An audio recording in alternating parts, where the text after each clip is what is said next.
Ay, ay, ay. I don't know if we're live. Chat kinda did. Uh, we're back, I guess. Having some weird fucking issue. But yeah, we're back. That's all that matters. Let's try to do this. 3 times a day? Possibly 4? The man has infinite will. He's a man of commitment. And sheer fucking will.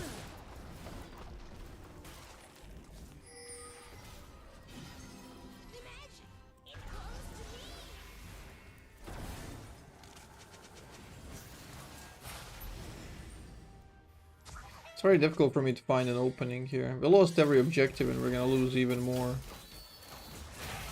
My team just doesn't really exist.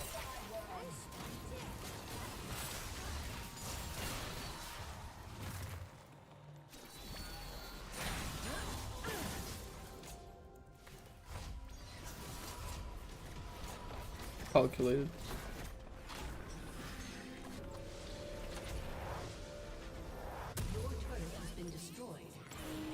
Okay, we got 1k AP, 23 minutes, and I even got a DC.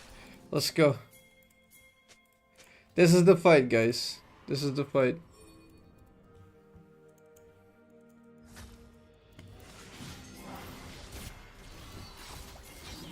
I'm here.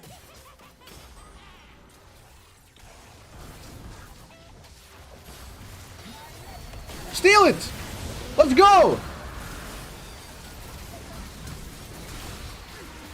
This guy really wants me.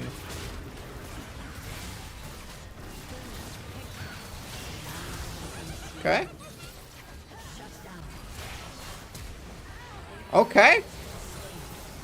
Okay, we're doing it, boys. We made a comeback. It's a tiny one, but still. Still got a chance.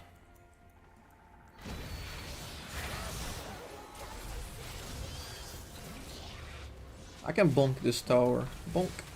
Bonk. Bonk.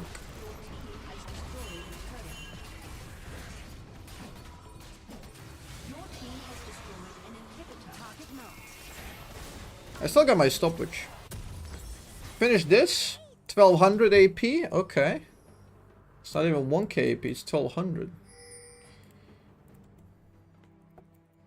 The only issue about late game Vigar is like you gotta hard carry your team, you know? You gotta choose whether you're gonna stack or carry the team. And I can't stack anymore. Like my stacking time is over. Now we're just fighting. I would love to go higher. I would love to go higher with my stacks. It's just not a thing anymore though.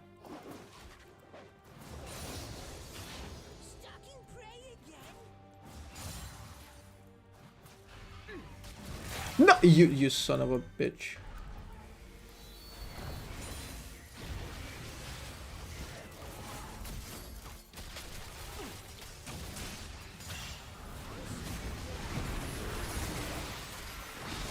What? Why would you push him away? Why would you push him away, Ronaldo?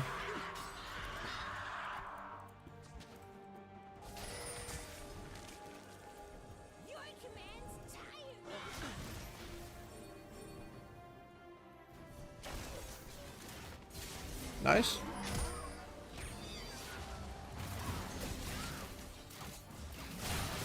Oh!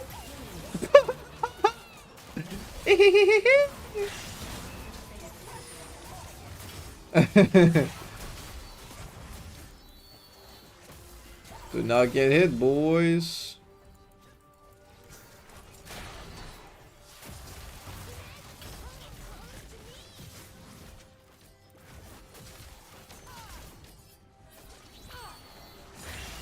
Oh shit, we one-shot these.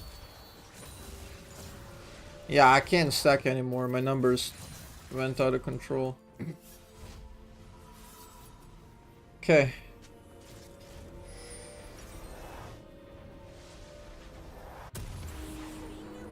Let's get the elixir. Can we get to... I mean, there's no Infernals. If you had Infernals plus the Baron, Elixir, some stacks, late game, Gathering Storm, we could get 2k. We could definitely get 2k. I could see that happening.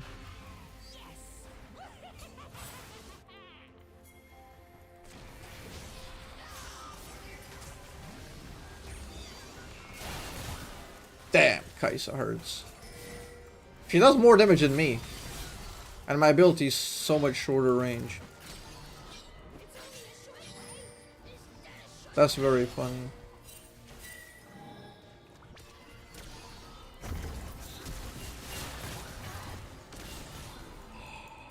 Fair enough. Fair enough.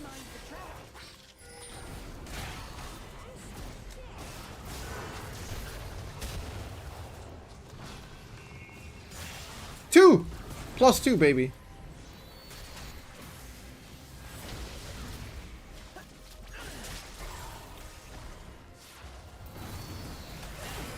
Okay, that's pretty good.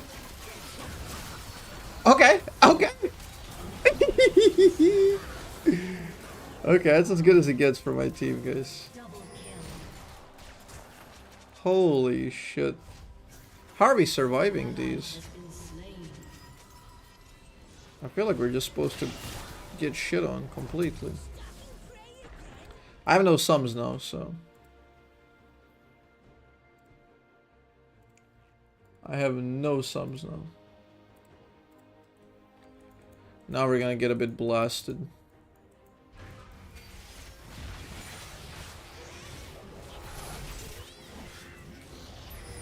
Leave me the tiny ones!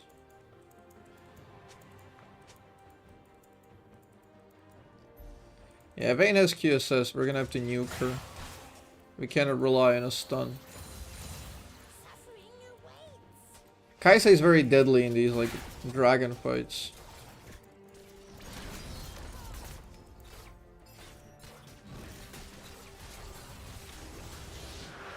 Okay, another mountain. Very good.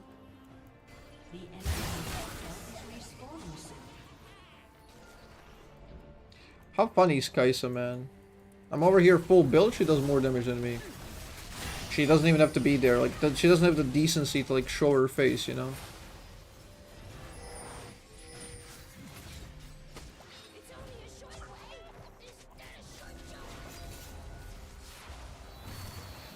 Boink!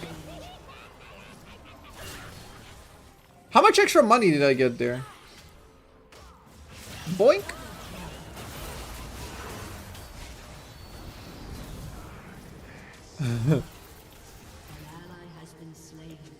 Veigar.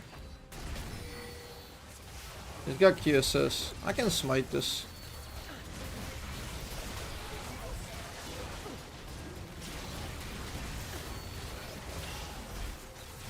I might jump over.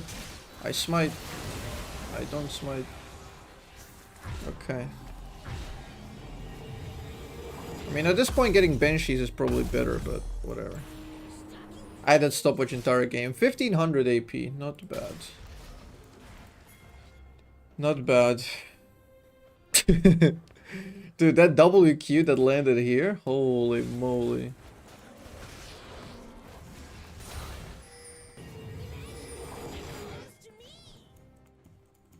Veigar just always reminds me of old school League.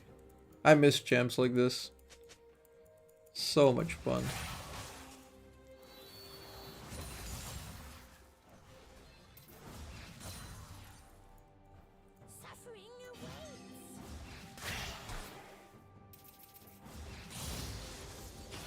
Strip away the chickens. Strip them away.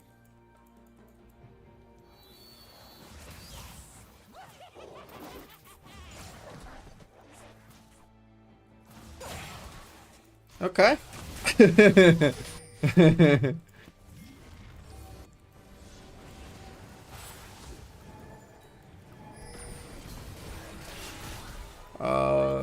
Why'd you take blue? Can jungle share? Yeah, jungle can still get it though. I think I gotta get Banshees.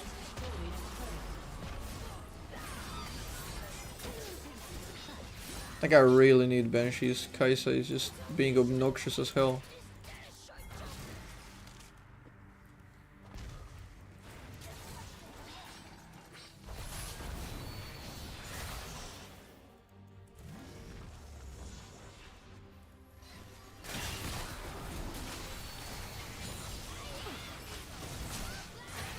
I'm evil! Stop laughing!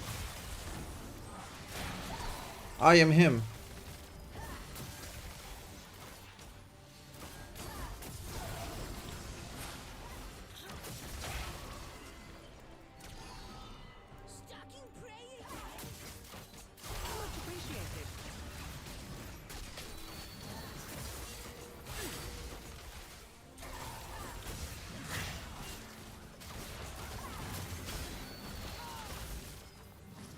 Watch out, you're gonna die.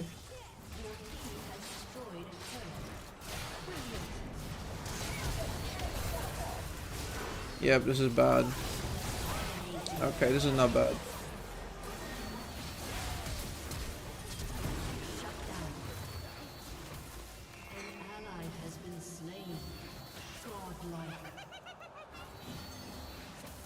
Okay. Not terrible? Dude, Ghost repositioning is so good, I swear.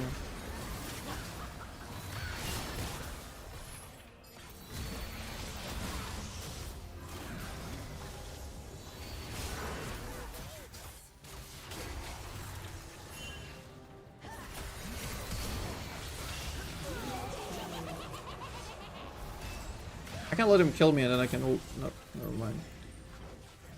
Not anymore. What an intense game. What an intense game. I feel like if I have to use Zhonya's, I'm in a shit spot anyway and probably lose the game. I think I'll get Banshees. I think I'll just shuffle this into Banshees. Probably better. Like, even though they're all AD and, like, theoretically correctly would be to go Zhonya's here. That's what I went for, like, from lobby. Like, from champ select. Predicting what I'll need, but the game shifted. I just Kai'Sa poked is the issue. My team is supposed to carry this, like a win at this point, you know, if I'm this strong, but they're not winning, so I'm just stuck.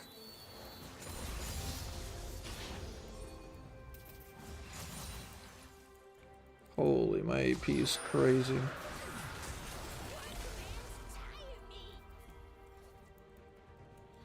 And we can't really sneak because Kai'Sa just gets the things. We have to bait them on the Baron, that's where we win the game.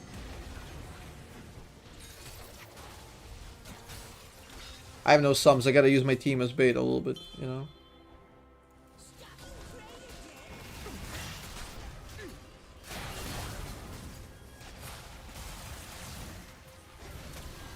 Damn, half HP. One ability, half HP. Did Kai'Sa deserve that type of damage? Well, I'm out here like cooking with my build.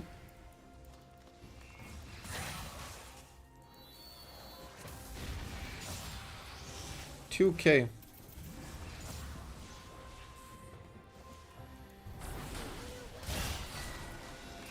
She might shoot again into jump.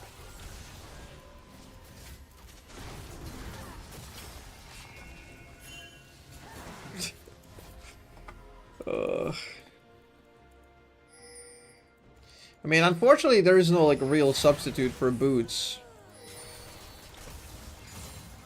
There's no real good substitute for boots.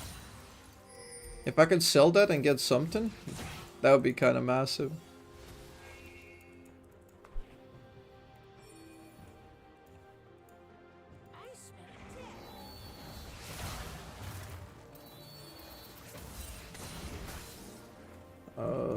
Rixoy.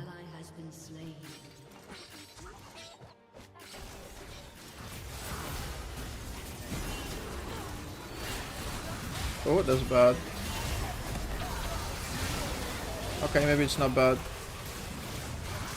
I kill him, get a rock. Ah, that's pretty good damage. I did a lot. Whew. Yeah, the revive into almost like popping off. Yeah, this Caitlyn is just not that good. Honestly, if there's a substitute for... Like, guys, what if I go Lich Bane, wait for them to go Baron, go bottom side, and just try to end the game?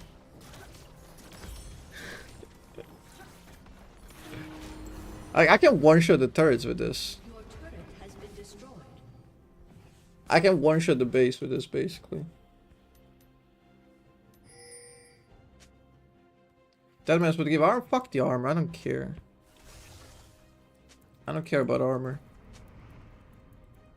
We need to do something exquisite. Something extraordinary to win this.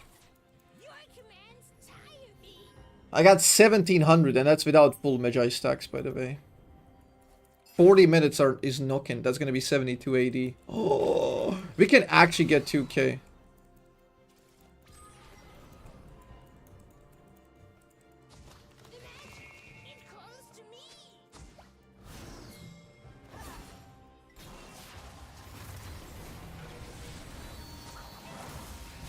Damn, lost my shield. Guys, I want to split push and destroy their base. Can you not die? We're gonna lose here by poke. I figured they're gonna attempt something like that. You're just sitting here and dying. I can end bot like if they let me for like 20 seconds. I can actually end the game if they let me for 20 seconds. They have no idea. Mid is not warded, right? Oh, it's a bit early. He jumped the gun on that one. They're gonna chase us now. My team has to be very useful with the time that they have.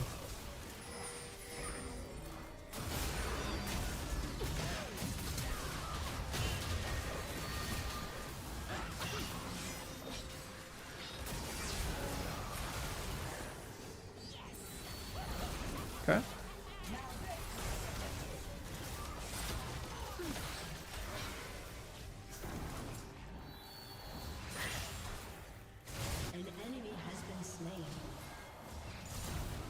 Go Baron.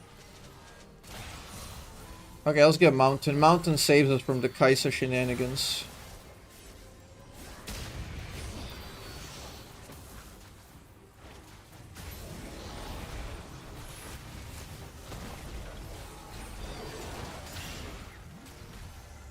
Don't worry.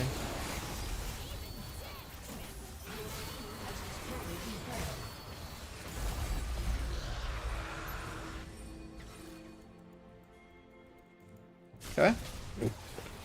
Look at my fucking AP, man. Don't let him recall.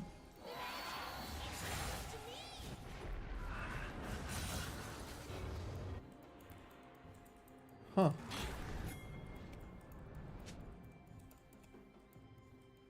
Can we win it here?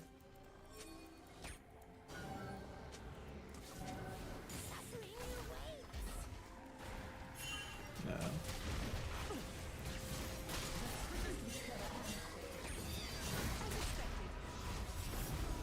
Okay. W cooldown 1.5 seconds. I got a re-elixir. 1780.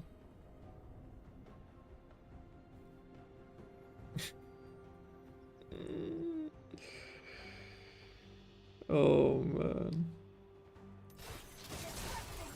By 50 minutes, I'm gonna have 2k AP if we get there.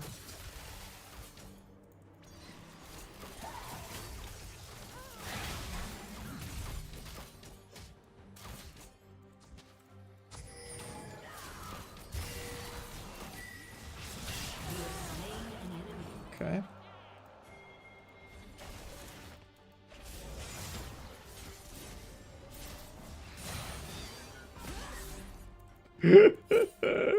What is this game, man? What is this game?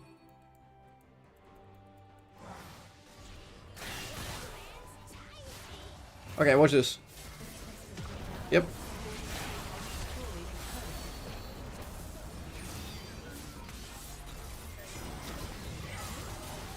Managed to keep on my Banshee still. No. Play smart, play smart. We can get top.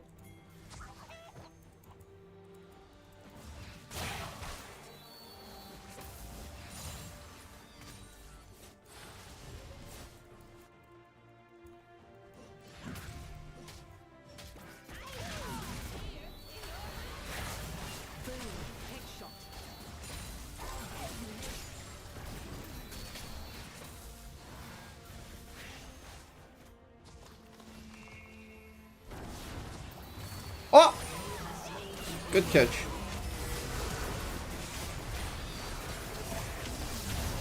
Good catch.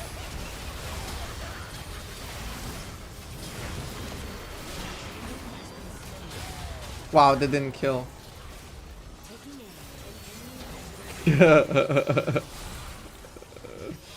What do you guys think about Veigar? Was that the right move?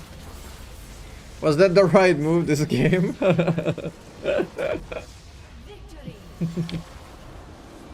I told you I get Vooglets.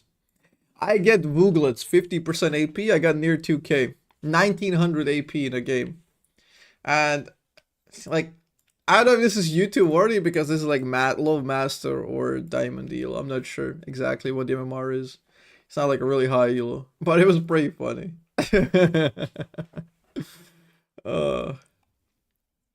Can we get the stats, please? I yearn for the stats. Give it here. Give me the stats. Thank you, Bilbo Bongings, for giving me all those blue buffs. Okay. 65,000. She outdamaged me, I'm telling you. It's fucking crazy. Absolutely crazy. Do we have the...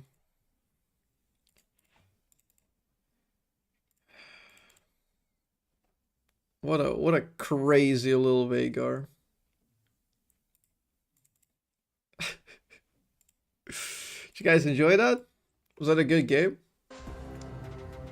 Was that a good game?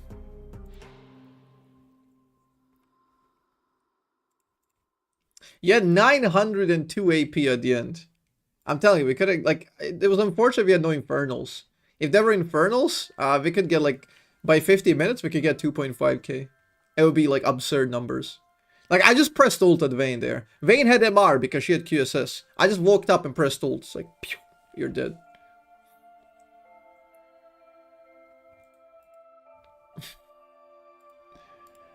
Oh, man. Okay, let's see. Diamond 1, Diamond 2, Diamond 3. Is a Diamond game worth it to upload? It's a pretty fucking funny game. I think with like a couple of meme edits and funny stuff, it can be good content, right? I don't know. I don't like uploading like low elo, but that's pretty fun. Hi YouTube, this is me. You enjoyed the 2000 AP Veigar. I built Vooglets on Summoner's Rift. Enjoy YouTube.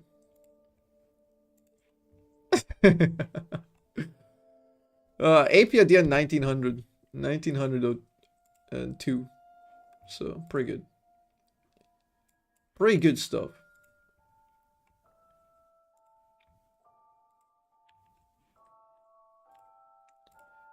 I just did like 3 streams in one day because YouTube keeps splitting them. Fucking bastard. Bastardo!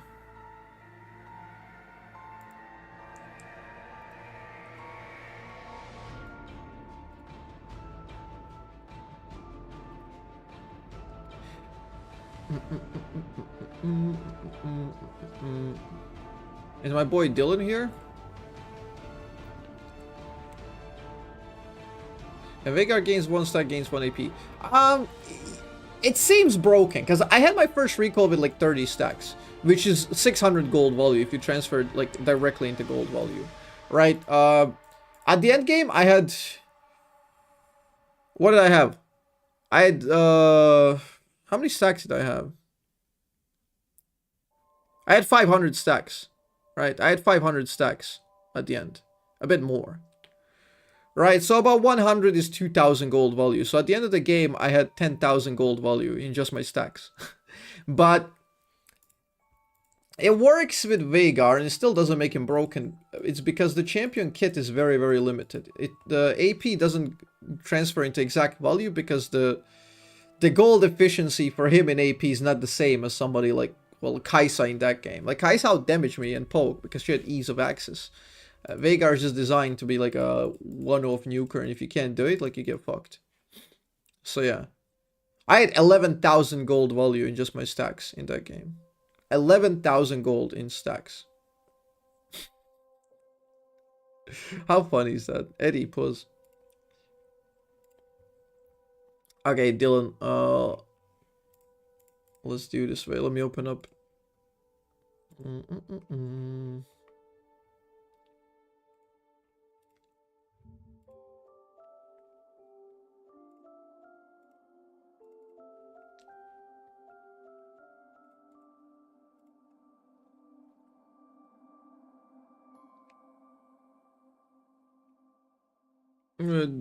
Did we... I'm very soon? Okay, fair enough. I'm just looking at your OPGG.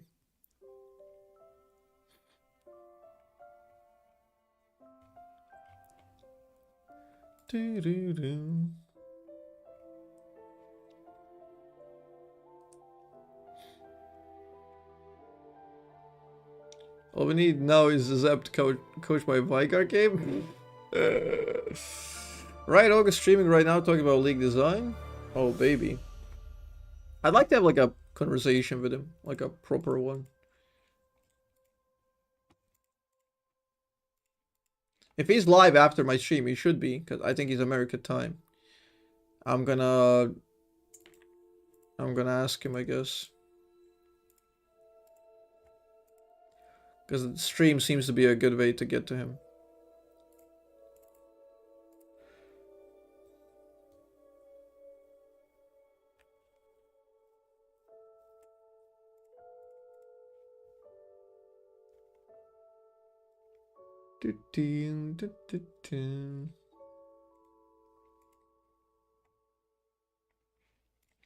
Okay, let me relook to North America. Yeah, I know. I kept a watchful eye and I warned my community not to be cunts, you know. I feel like that's a necessary disclaimer if you're raiding somebody from Riot who's in any shape or form affiliated with Riot Games. Otherwise, just letting like the brutes that are Twitch chat, unleashing them upon the poor sucker, you know. It would be rough.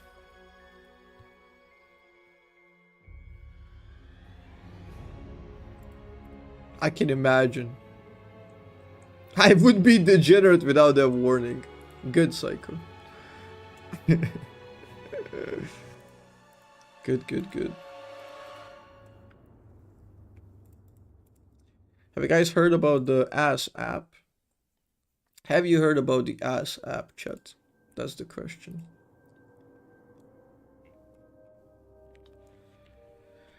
Boom, boom, boom.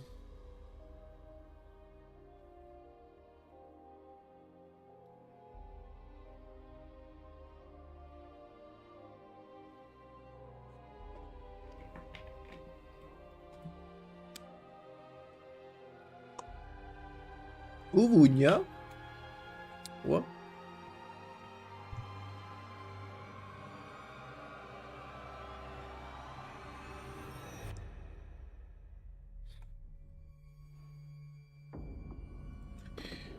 Tenishman is getting coffee. Okay. Fair enough. Do we have anything to check out? I don't think so, right? You guys wanted me to check out the Reddit.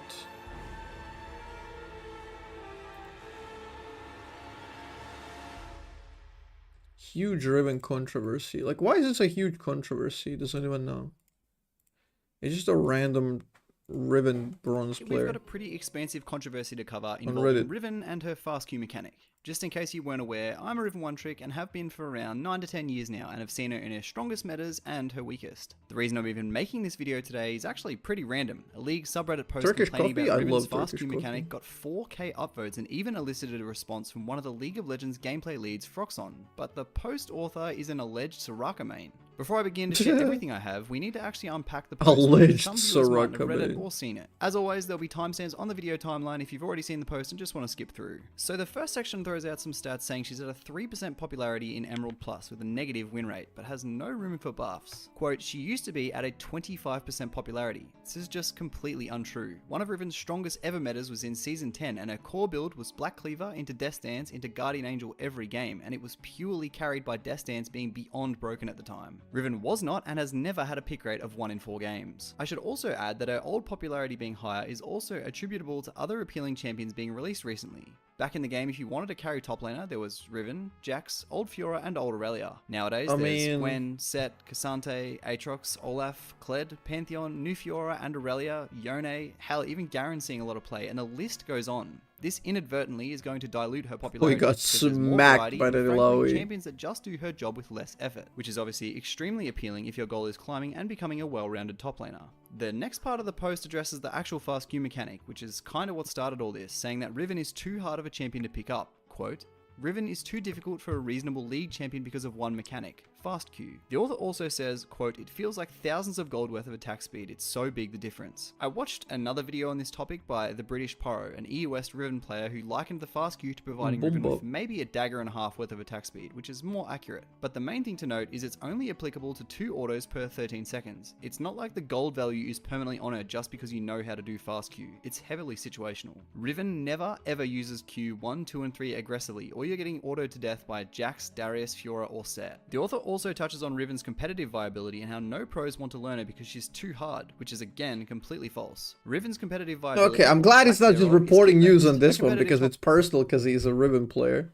So Cody is ripping into the post. Lane champion needs to tick a lot of boxes to even be considered getting picked. A few of these, for example, is a champion's ability to generate lane priority, is blind pickable, has self-sufficiency and sustain, is hard to dive, and on the flip side can set up dives, provide utility in teamfights, or is a proficient split pusher. Riven's 1-3 priority is 50-50. Riven has countless absolute shutout matchups. Veigar, Larry, at an elite level would give Riven no room to breathe, like Kennen and Renekton, and she would honestly only really ever be picked on last pick in alignment with a tank engaged jungler like Jarvan or Vi. In which case, the enemy top is already getting more value through their first base Tabby buy. Riven has no self-sufficiency or sustain and is very easy to dive. She has average diving. Dude, Riven Hydra is so smooth. 0.25 second knock-up and a 0.75 second stun, and her split pushing is just outclassed by Fiora, Jax, Camille, and other tower takers. It's not because pros don't want to or can't learn fast Q. That comment is literally insulting to professional top laners. They also go on then to say you have to have, quote, StarCraft level clicking to pull off this mechanic. This is also not true. Orb walking as an ADC requires a lot more input than fast Q over a longer duration. They then say that, quote, this isn't about game knowledge, kill thresholds, combos, or things that make most difficult champions have a high skill gap. To this, I'll rebut with my good friend Alois, a consistent top 10 EUS Challenger Riven player who is regarded as one of the most reputable top laners in the world, not just at Riven. He often jokes on stream that he has grandpa hands compared to mechanical Rivens like Built and Viper, but his game sense, matchup knowledge, and wave management are absolute second to none, which is how he succeeds on her. So now that we know that this post is really nothing to take seriously, let's hear what others have to say.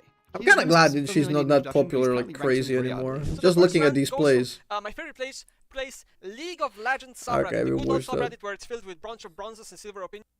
Post getting traction, Froxon replied with this wall of text. Feel free to pause to read I this. mean, we've read that as well. No one mentioned yet is Riot actually did try to put a removal on fast Q on PvE like 8 seasons ago. Her auto was tied to begin the second the Q animation buffer allowed. If you watch his mouse here, you can see it never moves, which is the key component of the fast Q being executed, the ground click input.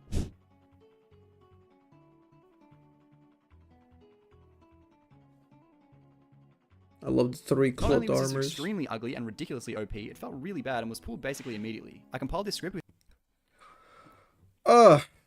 Yep, that's about it. I don't know why you guys really wanted this. It's like a minor drama, you know?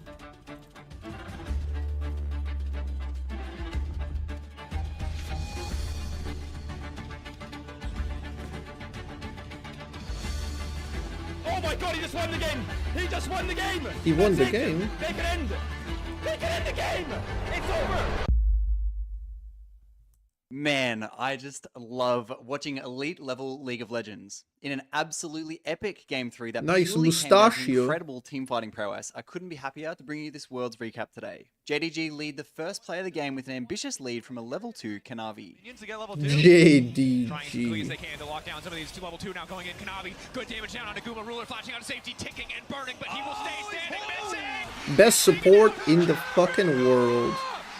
Good luck, losers. A level 6 Ruler engages on Gumayusi, while the top side of the map has an Gumayusi. extremely close and mechanical contest at Herald following the first dragon of the game to T1. Looking for the all into the 1v1. Gumayusi, nice flash to get away from the piercing arrow and the 3 stacks. In the meantime, fight on the top side. 369 and Knight comboing together, catching out Faker. Kanavi getting one, and spin goes the monkey. The cyclone coming through just in time That to arrow. keep the fight going. But Zeus is not down yet. Zeus looking to fire back. JDG could be in trouble, missing out firing. Dude, these forward. team fights are so hectic. I love it. The man of the Herald does drop in the end. Knight still standing. The flick back is clean. But Living missing. He gets the kill. He gets the red buff carrier. Now flash over Knight to safety. Still standing. Taking down. Backing. Hostile taking. Nice As Zeus try. recomposes top lane after the Herald skirmish, Kanavi and 369 engage over a stacked wave.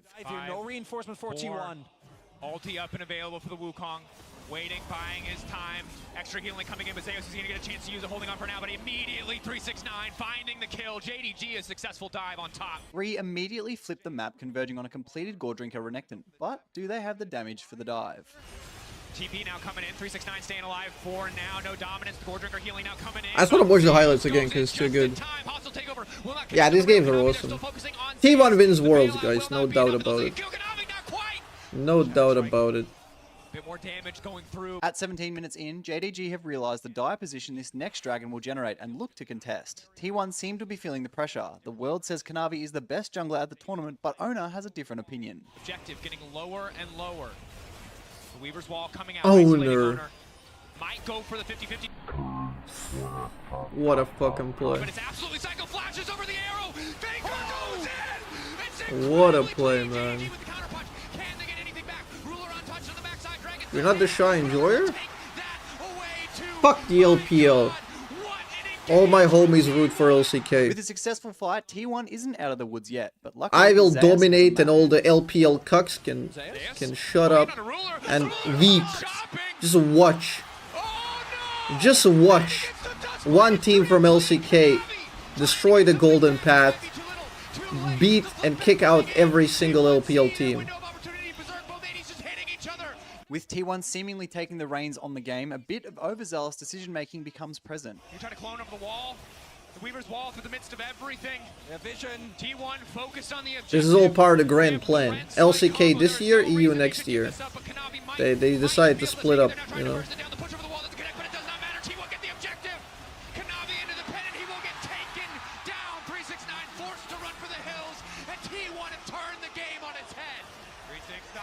For his life, but Zeus is here.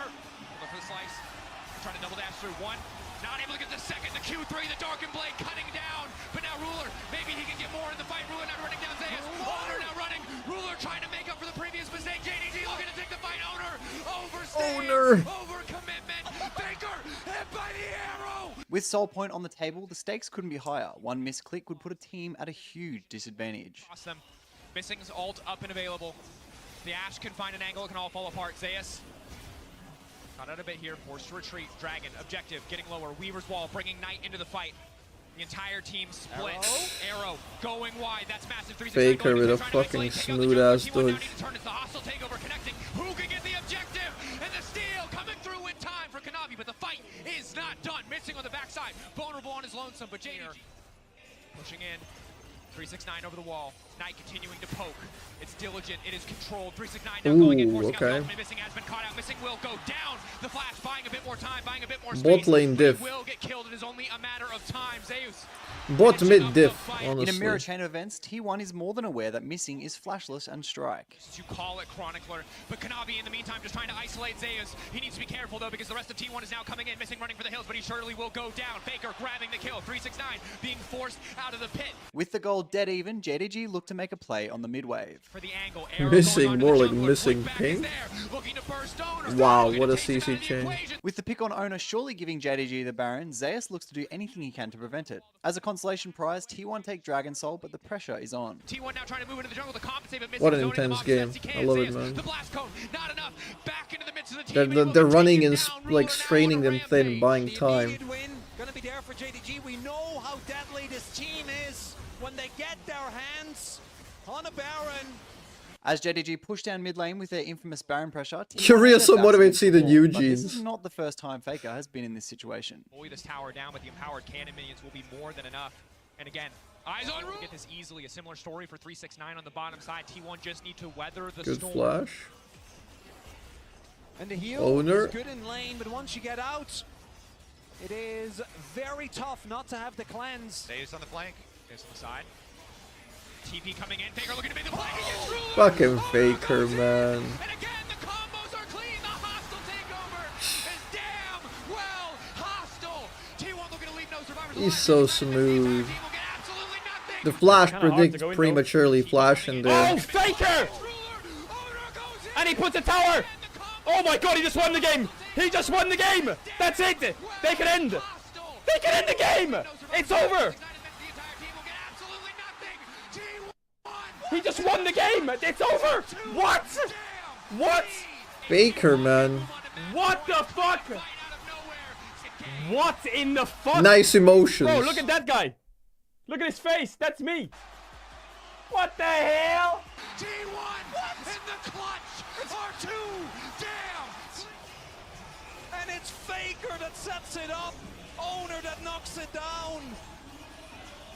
Just when you think the JDG are in total Is control, Faker it even wasn't getting even older? about the Nope. Cloud Soul. It was a single moment from T1 that gave them this game, that set them up for a match point. Missing, he won't be enough.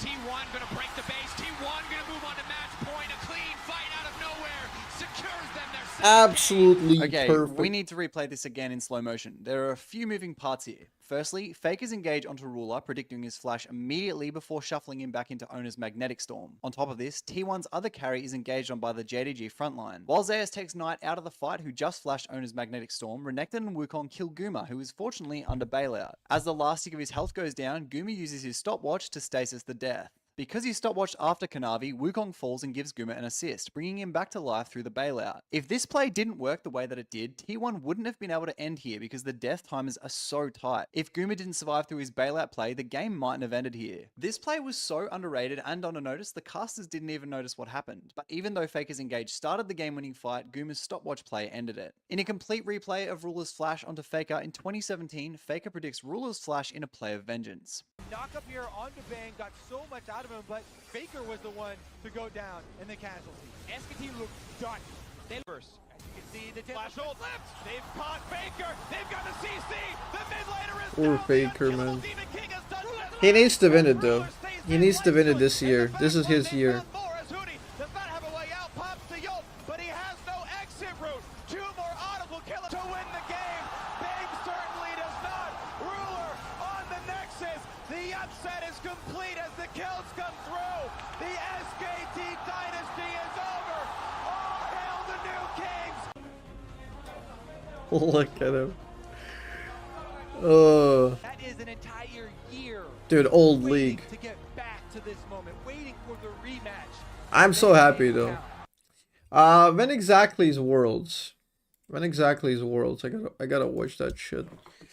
We can maybe even stream it and watch it together.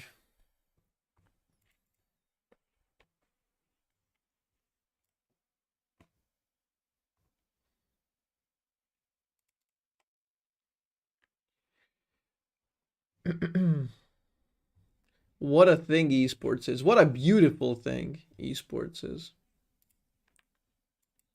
Absolutely beautiful thing.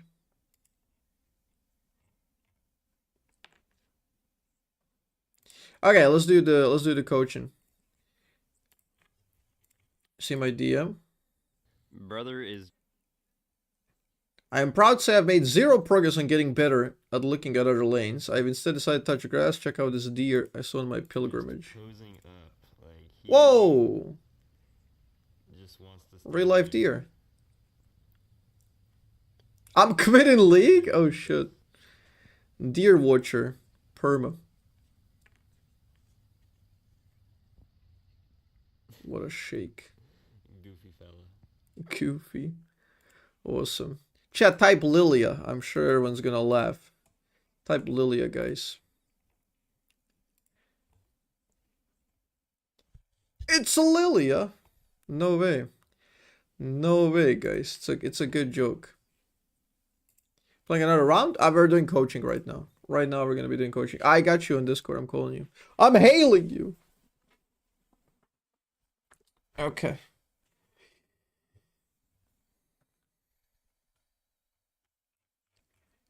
Hello, hello. Yo, Dylan, what's up? I'm doing pretty well. How are you? I'm great. Had a great day, great stream, lovely time. The Vanguard game was incredible. It's pretty fun, yeah. Definitely Okay, a fun so watch. what are we doing today? I've read all the stuff. I know what your goal kinda is. You want to work on that climb on game knowledge. Were you looking for like a live review or a VOD review? I wouldn't mind a live review. Mostly so I'd say this is my first season taking League seriously, and I've only been gold or silver previously, and I climbed Emerald 4. Okay. My wife and I did have a baby, so that's definitely the biggest thing on my mind, but it's I enjoyed climbing and I want to continue climbing. I think My man. right now sorry, what was that? Yeah, my man. Congrats once more. We talked in DMs, Thank but you. yeah. Let's I go. appreciate it. So yeah, I've been trying to think of the game like chess because Hey, I think Kiarne. that's the best comparison I have. Yep. But I'm running into the problem where League has so much data that I get overloaded, and so the response to that is usually just focus on what I can focus on instead of gradually trying to increase what I look at and what I absorb. And Okay. then I really think about what you mentioned to, um, or when in your recent coaching, where the person you were coaching gave an explanation. You said, "Oh yeah, but that's based on 60% of what's going on Mm-hmm. instead of 100%." Um, and it's not like I want to try to jump right up to like 80 or 90%. It would just be nice to get some sort of plan to go from 60 to 65 to 70 and 75, so forth. Yeah, understandable. And yeah, that's the difference between League and chess, because there's no camera movement in chess. You see everything. Yeah, exactly. Like it all. So I've been trying to think of the champions as pieces, and that kind of helps because they have exactly what you said. The pieces are always on the board in your vision, whereas in League, means the point. They're not in your vision. So Yeah, yeah, yeah. Yeah, thinking of them as pieces is actually a very, very good idea because it helps you understand how the pressure on the map goes and like especially if you play chess and what's like somebody moving into an attacking position, you prepare for trade. Like if you're trying to attack and prepare for trade, you can't go 2 for 3. Like if they have 3 guys on the bottom side, you're just not gonna go for that. Enemies postured more defensive pieces, and you're gonna look to reroute and look for an opportunity elsewhere. So yeah, this is usually how it works. Like if he attacks your weakness, you attack his weakness somewhere else, and it's just. But yeah, those are like some cool chess analogies. agreed. My problem is I'll see the numbers on the mini map and make a calculation there, but I'm not able to calculate the pieces that are not in vision. So I don't have a strong enough idea of like jungle matchups and jungle positioning. So I can't say at any given point, like, I know where Vi is when she's, Hmm. not showing on mini. So I would go to that roam and then I remember I was reviewing one of my previous games and I was trying to collapse bot lane on what looked like a great pick. But literally right outside of vision, it ended up being a 4v3 and we got slaughtered. So that's definitely a problem for me. Yep, I know exactly what you mean, and I pretty much have a good idea what you want to achieve. You want to get better. You want to deepen this, but you also don't want to invest like too much time learning because you're definitely busy, and you don't want to grind too many games. So I like Exactly. we're gonna work on some good rules that are basically good placeholders regardless of a lot of minute interactions that can happen. Because there's like specific tailor-made ideas that you can do if enemy has like a Zac and they have this mid lane combo or whatever, right? But we can shorten that in a lot of very useful rules, which are gonna work like 95% of the time anyway. That'd be great. Because it's a lot Yeah. easier to remember and work off. So yeah, if you want to go live, you can stream on Discord and queue up. Sure. Mm, do that.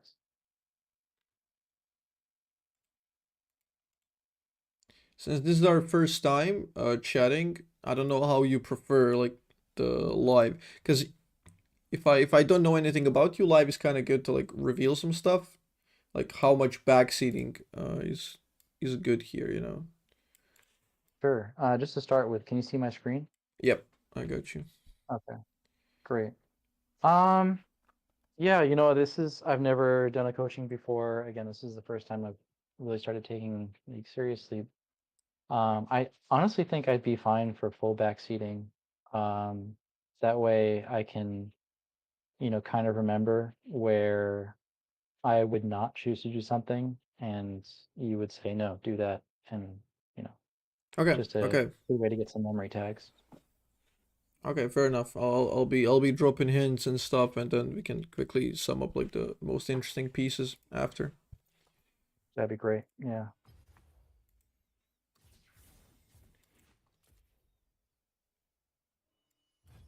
Yeah, and while we're sitting in queue, another thing.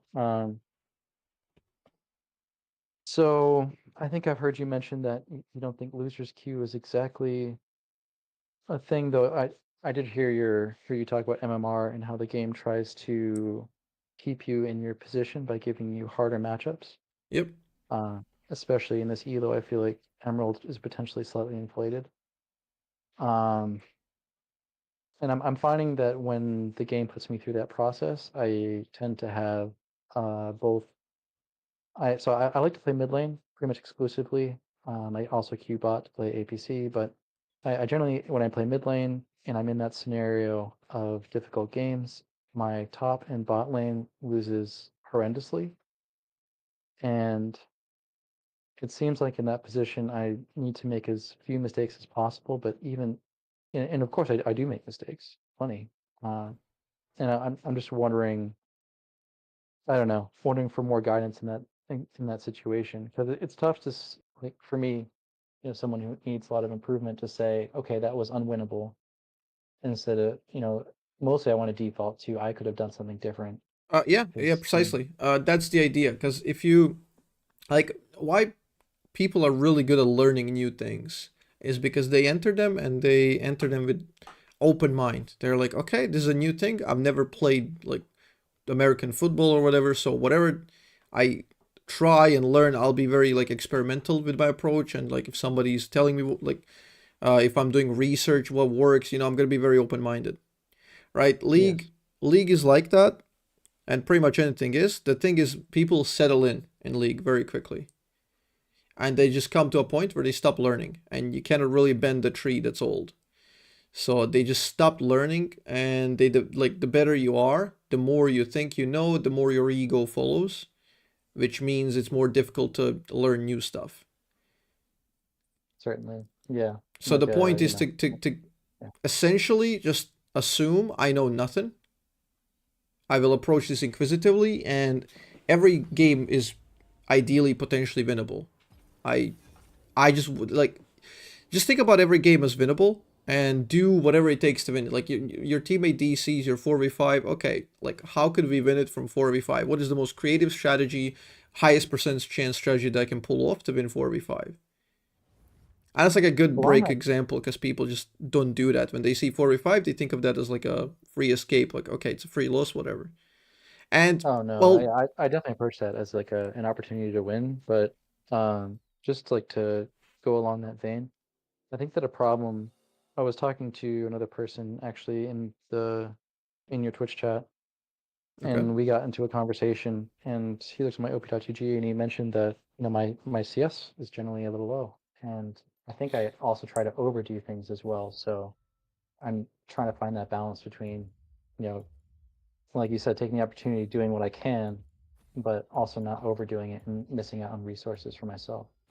Yeah, understandable. I mean, CS can be indicative of some things and some habits, but it's very, very difficult to tell, especially in stuff like Vel'Koz. I wouldn't be so bold to like instantly say, "Oh, you need to improve." I mean, like, yeah, blanket statement, you need to improve CS always works. Like even for me, it's just that hyper focusing on CS may not be the best solution for specific situation, because we gotta see how you play and what you do, and like, are you like giving up a lot of potential free CS, or like, because there's some CS that's attainable, there's some that's like probably better not to get it, because if you follow the flow of the game,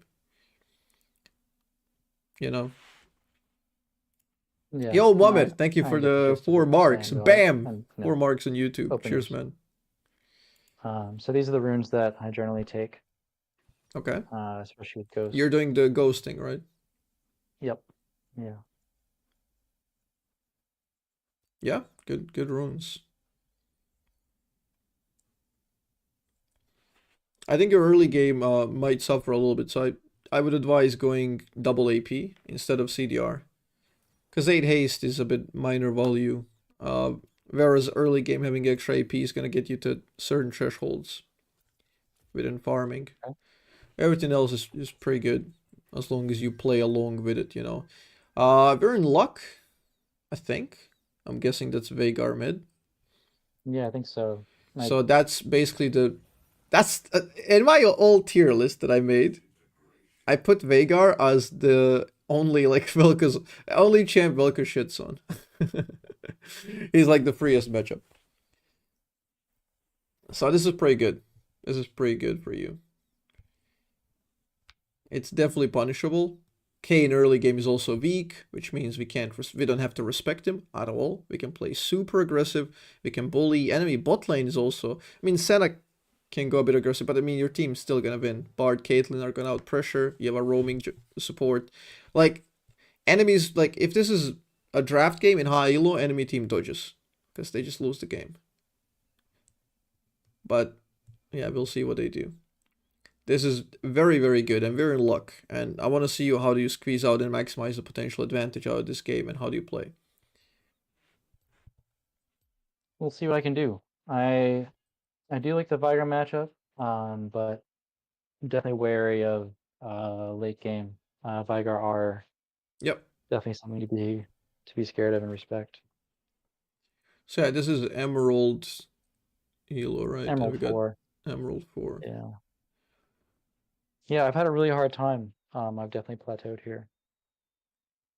I go back and forth between Emerald 4 and Emerald 3, close to Emerald 2, and then back down. So okay, it's where I should be, and just I'm just trying to improve. For now. Yeah, exactly. Yeah.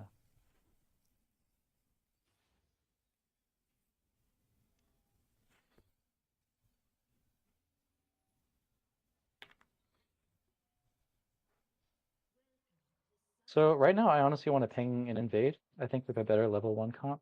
That's my thought process. Yeah, you could. You could. Invades in solo queue again. A little bit too random.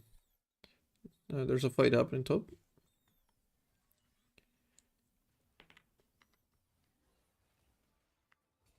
Nice mechanics. That might be even a summoner. Perfect. Might be able to interrupt it back, potentially. Yeah, Tom Kinch is just way ahead of you, that guy's. Yeah, he's really trying. Ooh, that's a deep attempt. Nice try. Okay, so this changes things.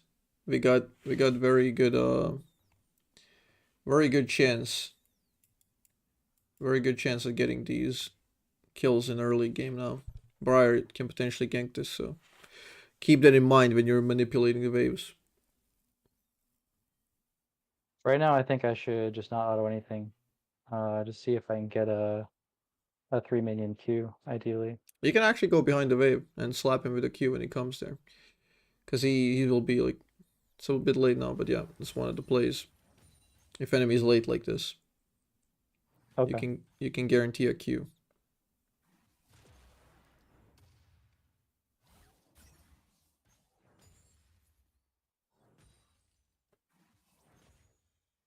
See if I can get a Q in between the minions on them.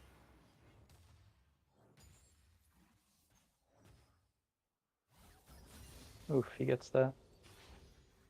Don't stress about it.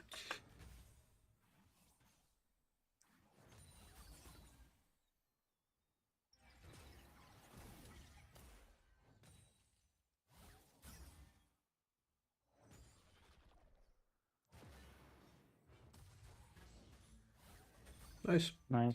Lovely pressure.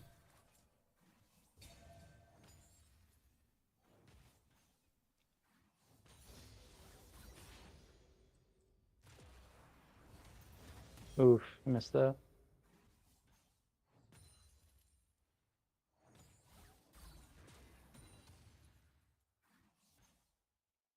So I'm gonna go. I want to ward these chickens, I think. We had a lot of vision on there initially, but of course it's all gone now. Or at least get a ward over there. Okay. Bug this side, since my jungle's over there. Oop.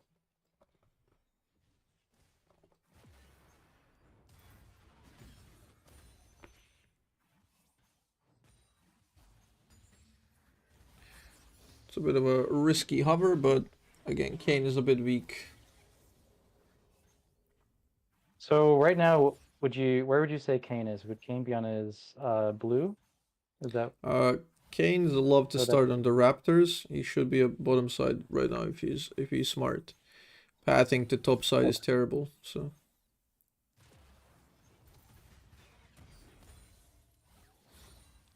You're landing a lot of good stuff, but it has no lethal potential. And now you're gonna be out of mana without TP. true? You have a gank play my because he jungler's didn't right here. ward. Yeah. You can potentially bait him to go top side with a hover bot. And even if Kane is there, you still win due to Ghost.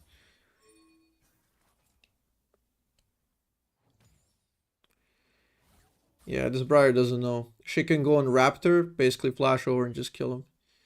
Oh. Okay. Nice! Brilliant.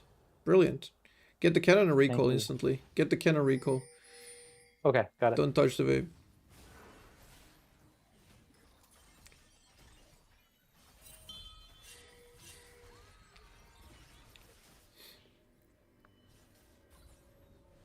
Nice, you managed to get it. She's gonna have to get a lot of the CS, but it's fine. Good play. Thanks. I just went for Lost Chapter. I noticed in your backs you would probably go Tome, and then Dark Seal. But I just went for the chapter, I think, to prioritize getting Mythic.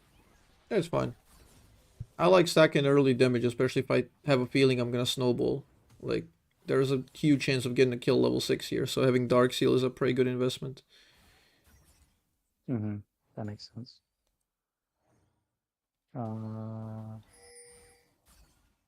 Okay, good hold. You can actually hold a wave there. Make him come to you, because you're gonna level up now 6 on this wave. This is where you want to fight him again. Your level 6 is lethal, his isn't, so he needs multiple rotations while he can kill in one. As long as we don't get poked, so you need to stay healed, like, topped off with a potion. Prepare a play now. After cannon you get 6. Woke up, kill him.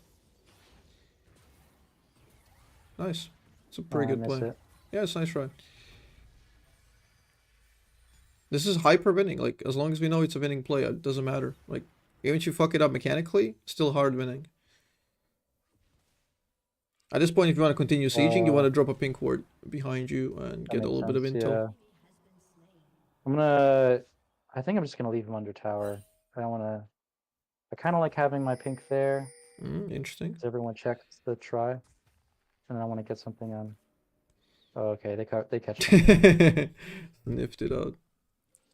Okay, if he's recalled, we insta shove and recall as well, because he has no TP. You gotta match the recall. Nice.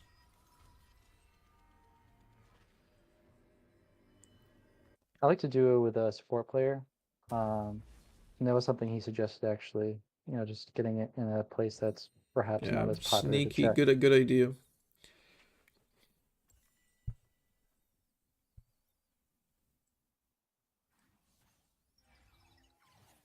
He's got a pink. Also, you don't need any more points in W. Like you can put 2 and then max Q, especially in a lane where you want to get a kill like this. Like if you had a bit of a better Okay. slow on Q, that EW subsequently could have landed. Okay. So it might not even be like as much a mechanical mistake as it could have been like a... Oh, he gets me there. Oh, he ults that? Yeah, that's smart by him. Okay. He wants to get you low and pressure you. Now you're actually within lethal for Kane. Yeah.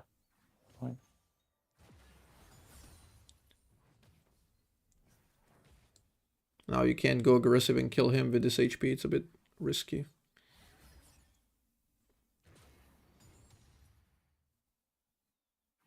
Briar has 6. Maybe I can ping the ult. If she hits it, he dies, but... I think I should probably just clear double W, get a tome, and then back. yeah. Smells like a good idea. Because we don't want to linger here. Yeah, I'll take it. He misses it. Okay.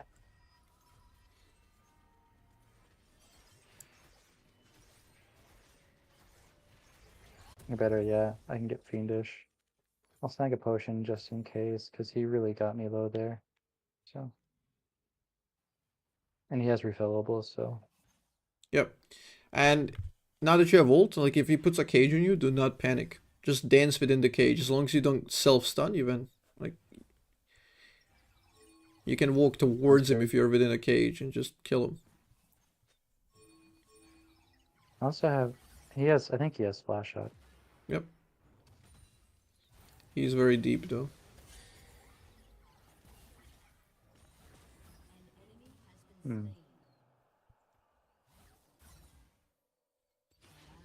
Kane spot, so I can do this, I think. Nice. Oh, he flashes. Nice, good force. Oh. That was a decent force. That'll be a winning trade, and after reset you would kill him. You can easily pop a ghost there, not walk into W. You're super chill there. Yeah, I need to trade Flash, I think. You have cosmic insight. You're not popping ghost like in any of these. Even before an engage, you can pop ghost and just go around the cage and follow him, basically, because he's gonna try to disengage if he's that deep in lane. You just hard win. Sure. So maybe hard shove and then see if we can do some. Oh, actually, He has no flash. He has no ult. he has no flash. You want to kill him.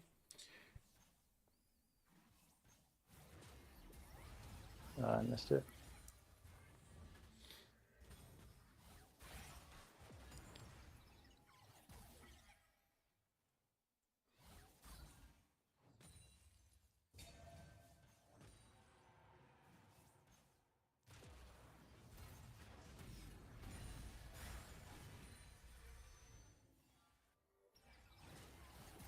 Oh, yeah. Got hit by that. It's alright. You avoided W.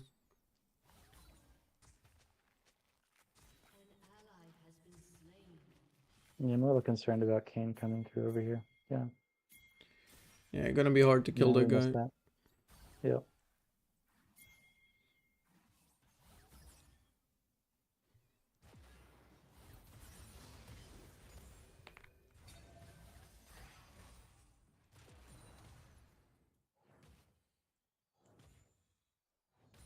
Kane's probably on his Raptors. Oof. Yeah, and he has completed item. That's unfortunate.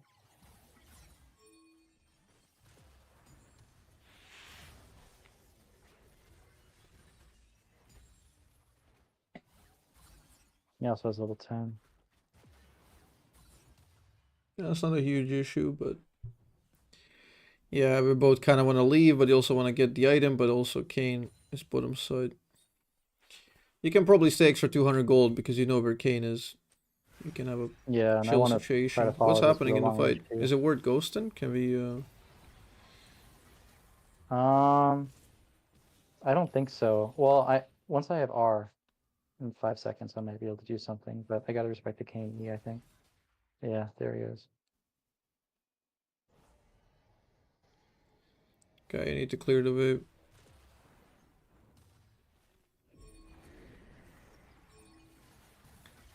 Gonna get a bit tricky. You need to wait for a bard. Hopefully he lands a good ult, so make sure to be ready to punish. Watch out, Kane on left. I have no idea why bard is not ulting. Ping him, ping him. Go, go, go. Okay, bard is just AFK. It's unfortunate. Is the green thing bugged? Why is he not pressing gold? Okay, clear the wave. Get Landry. Yeah, I got it back here.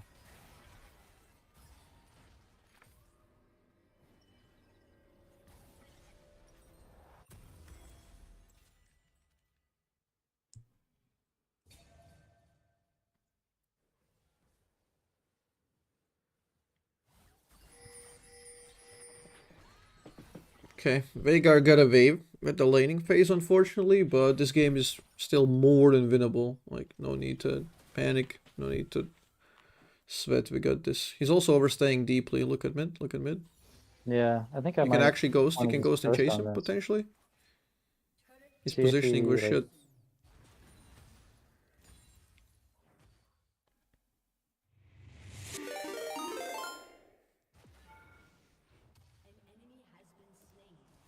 I thought it was a kill for a second. What the hell?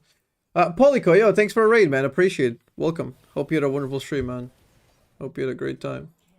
Okay. Okay, team recovering, making a good play. We shove here, we can get one plate, but make sure to ward one side so we can hover one side.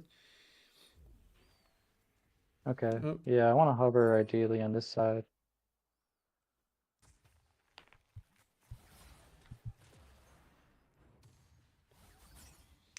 Watch out now. The timers are awkward because your team just made a play and now they're not on the map while enemies are coming from the base.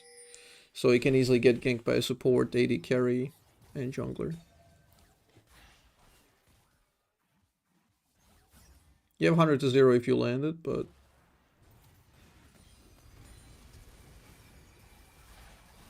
No, he gets that.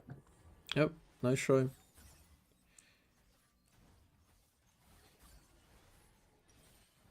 When he has flash, it's a bit trickier. You have to be very, very fast mechanically. Yeah, I They're wasn't basically- very reactive.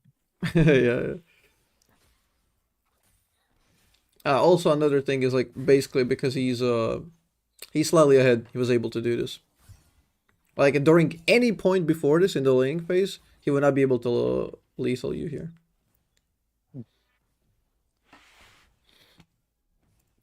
I know. We're just I prefer it this way. I don't know. I like this version. Trying to ping this. Alright. I guess that makes sense. 'Cause he can just E out. But it does mean he's probably going top. Yeah. Maybe we can do something here? I mean, you got Briar. You're gonna cover that for sure. You can put Ghost. Go Ghost.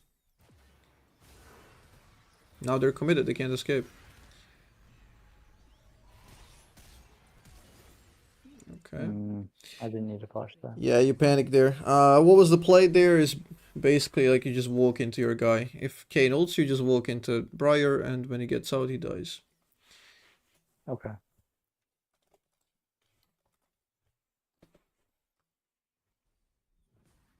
Yeah, I can't walk that way.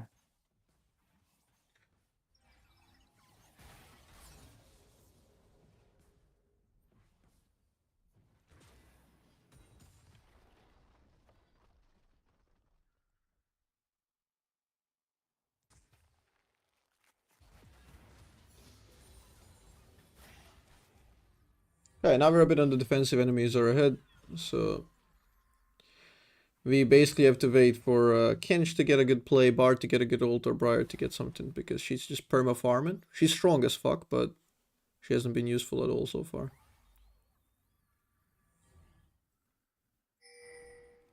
Kayn becomes a problem and a big issue to you. Otherwise, you're fine.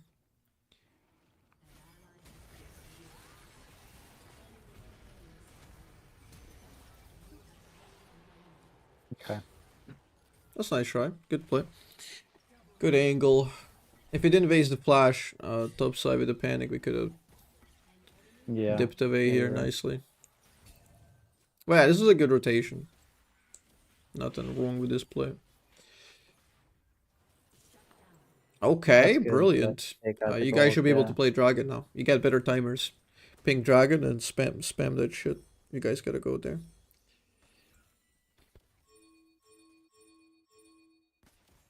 He's going top. Right Dragon. The only play.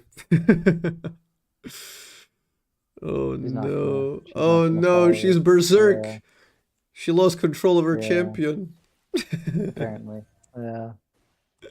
Maybe, I mean, at the very least, if we can get one objective, that'd be nice. Oh no. That's tough. She gets okay. They're gonna start this. They're gonna try to poke a bit without dying. Okay. Okay. Wow. Wow. There we go.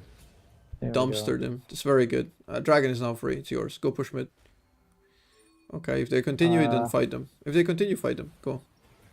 Ult his ass. Nice. Good job. Yeah, I don't know why they continue that. They're trolling. Go mid. Go mid. Your team doesn't need you. Go mid. Okay. Yeah, it's massive. Now we got Wing Cons. We got Dragon stacking. You guys can do Herald as well if Briar is smart. You can ping that. She has 1 minute to complete it and everyone's dead, but yeah. I have Ghost up too. Yeah, getting mid tower would just be absolutely gigantic. We need the pressure. Yeah, he will not be able to get it though. You ward Raptors, hit a few times and get out. They're all coming mid. You have no pressure on the map, which means like all 5 can come here. Got it. Running away. Yep. Cash out, use the money. I'm gonna ping. No, actually, it's too late. No. She had to rush it after Dragon. Yeah. I want to rush. Actually, I want to go Zonia first. I do want Horizon focus, but Luke Kane R just executes me, so that's my thought process. Yeah, sure.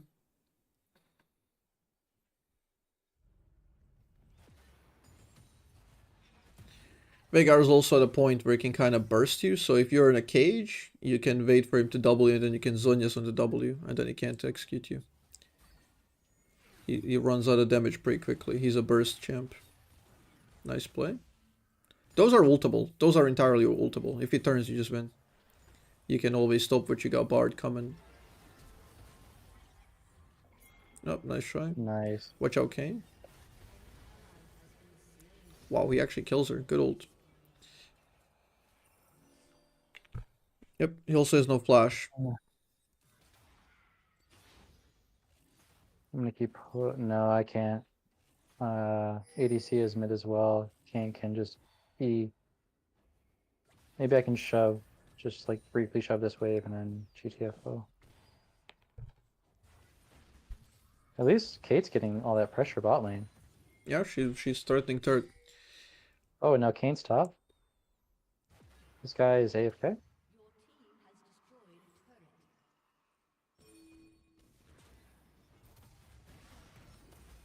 Okay, watch out, don't go too aggressive. We have no lethal. No.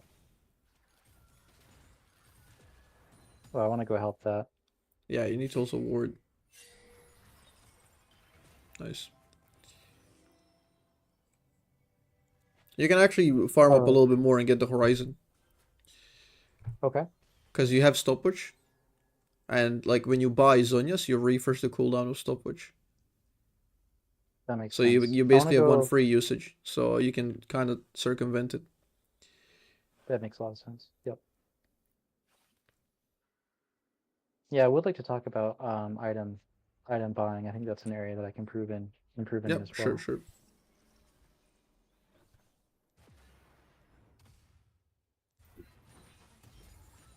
Yeah, the only way you lose if you get stunned here, or if you take a bunch of those randomly.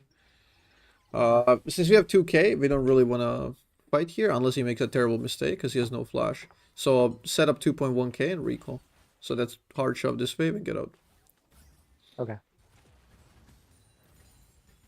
Nice, get out. Dragon 90 seconds, that's our Vincon basically. Mm-hmm. Okay. I think I want to walk mid, especially with Baron up, and I don't have TP. Yep. And we have no idea if Veigar's moving or staying put, so going mid is a good call. I think I'm gonna ghost. Depends if they hardcore commit.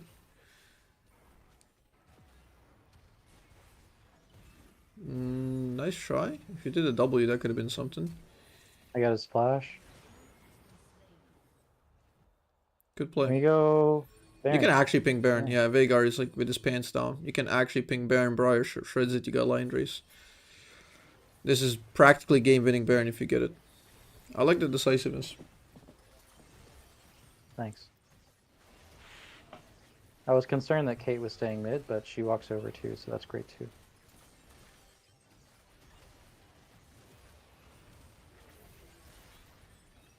Okay, you guys need to rush recall and go Dragon immediately.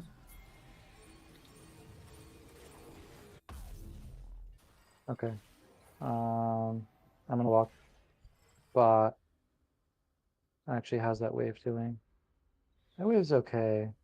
It'd still be nice to shove one wave, so there's a little bit of pressure on bot lane for Dragon. It's nice, but we were a little bit late, so we're trying to catch up on the Dragon. Okay. You want to be close with your Okay. team, just in case they walk into a fight. Yeah, it looks like that's very possible here. And we're kind of split, but Yep, that's why Yeah, we were that's supposed to cool. go together there, but it's fine. You never know what your team's gonna do. Drop a ward in the pit. Oh, that's the combo. That's you. That's you. Nice. Nice. Oh, there you go.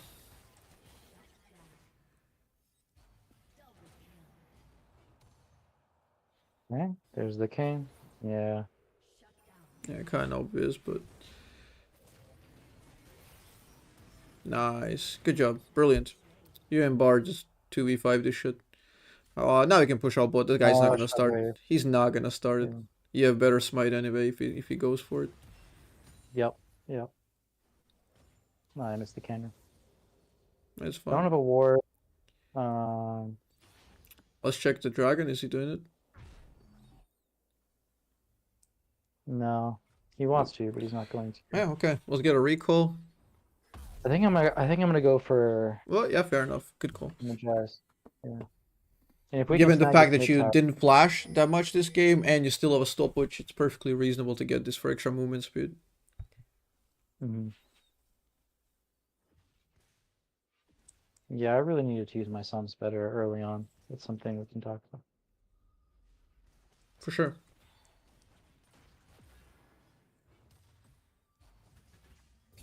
Shove, suffocate them, choke them in pressure. Caitlyn's so threatening. Bard can always ult.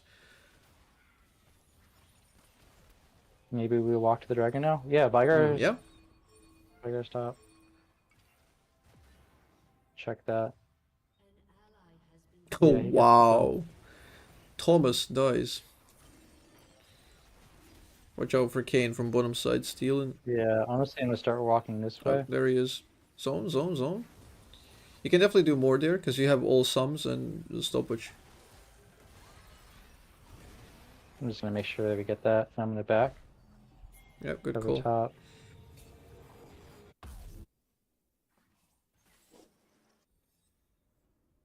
Thomas Shelby has died. Sad stuff.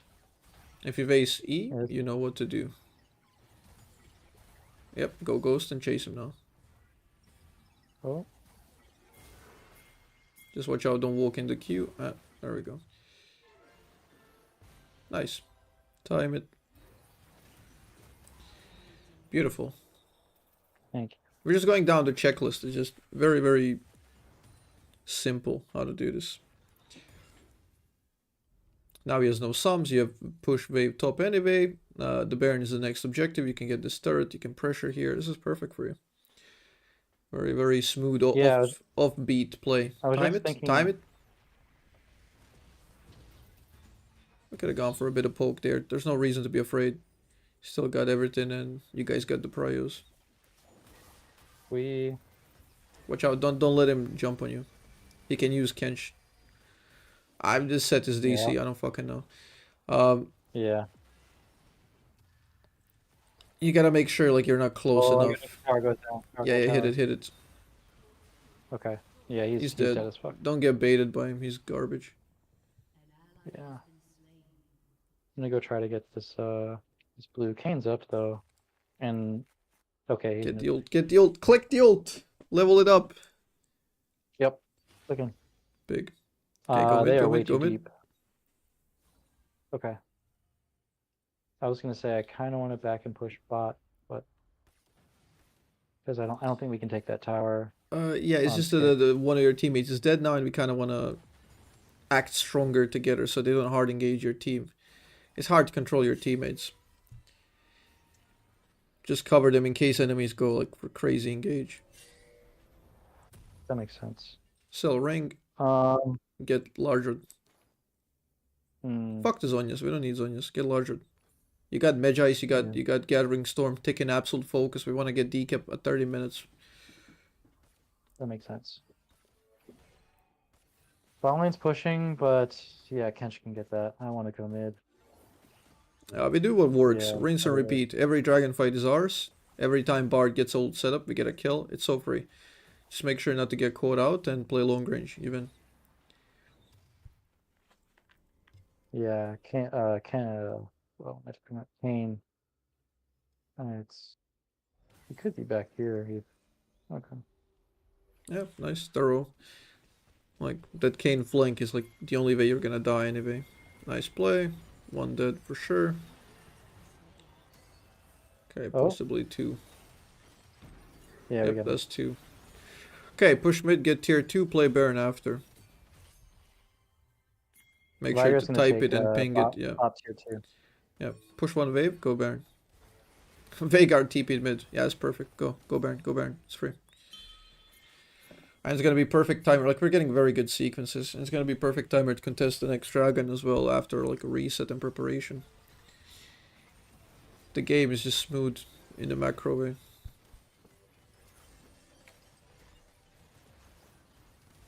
If they come, just burn them.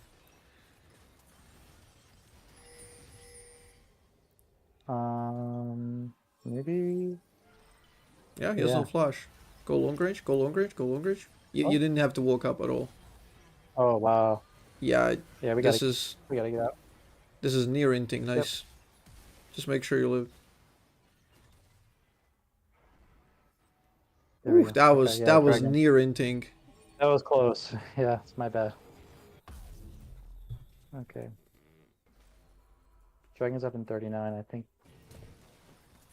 Yeah, I have time to shove this. Shove top, one wave, go dragon.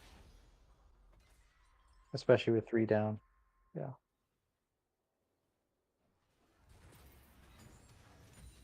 Okay.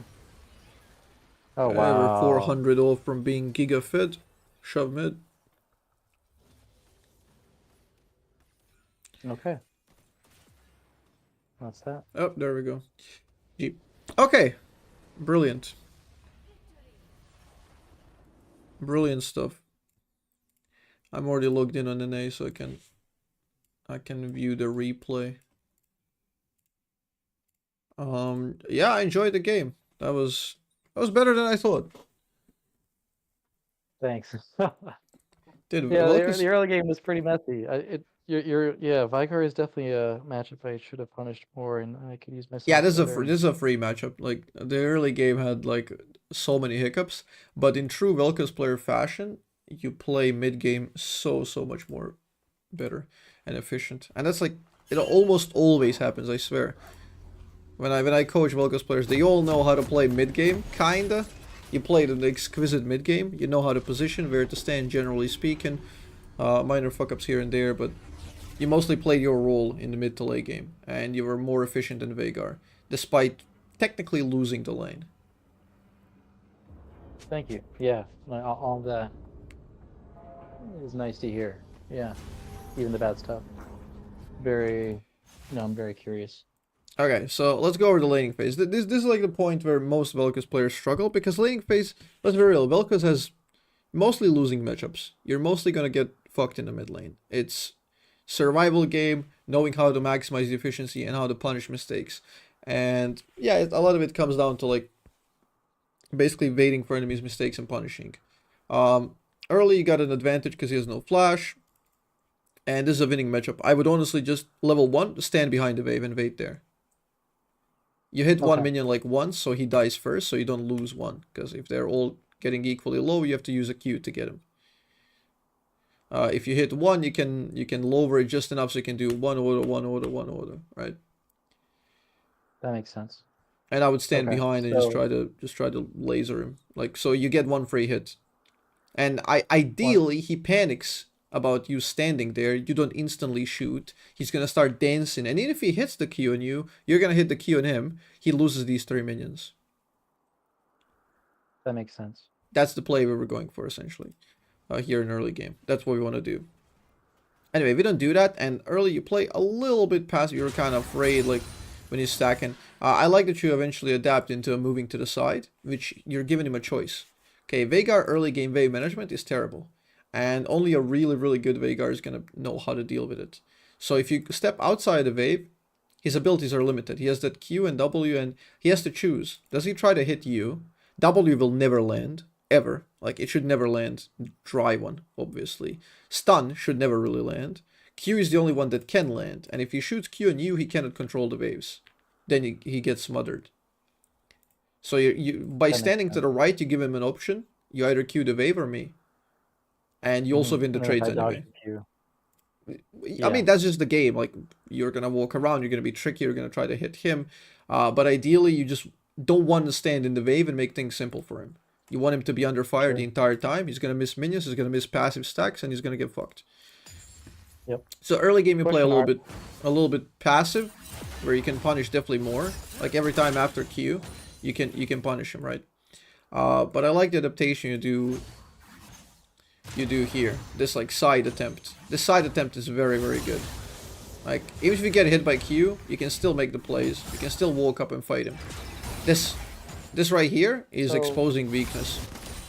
Sorry, I'm not actually seeing your screen. I definitely want to, so I can follow along. I was doing it on stream. Wait, let me see if I can. Yeah, I can do it on stream.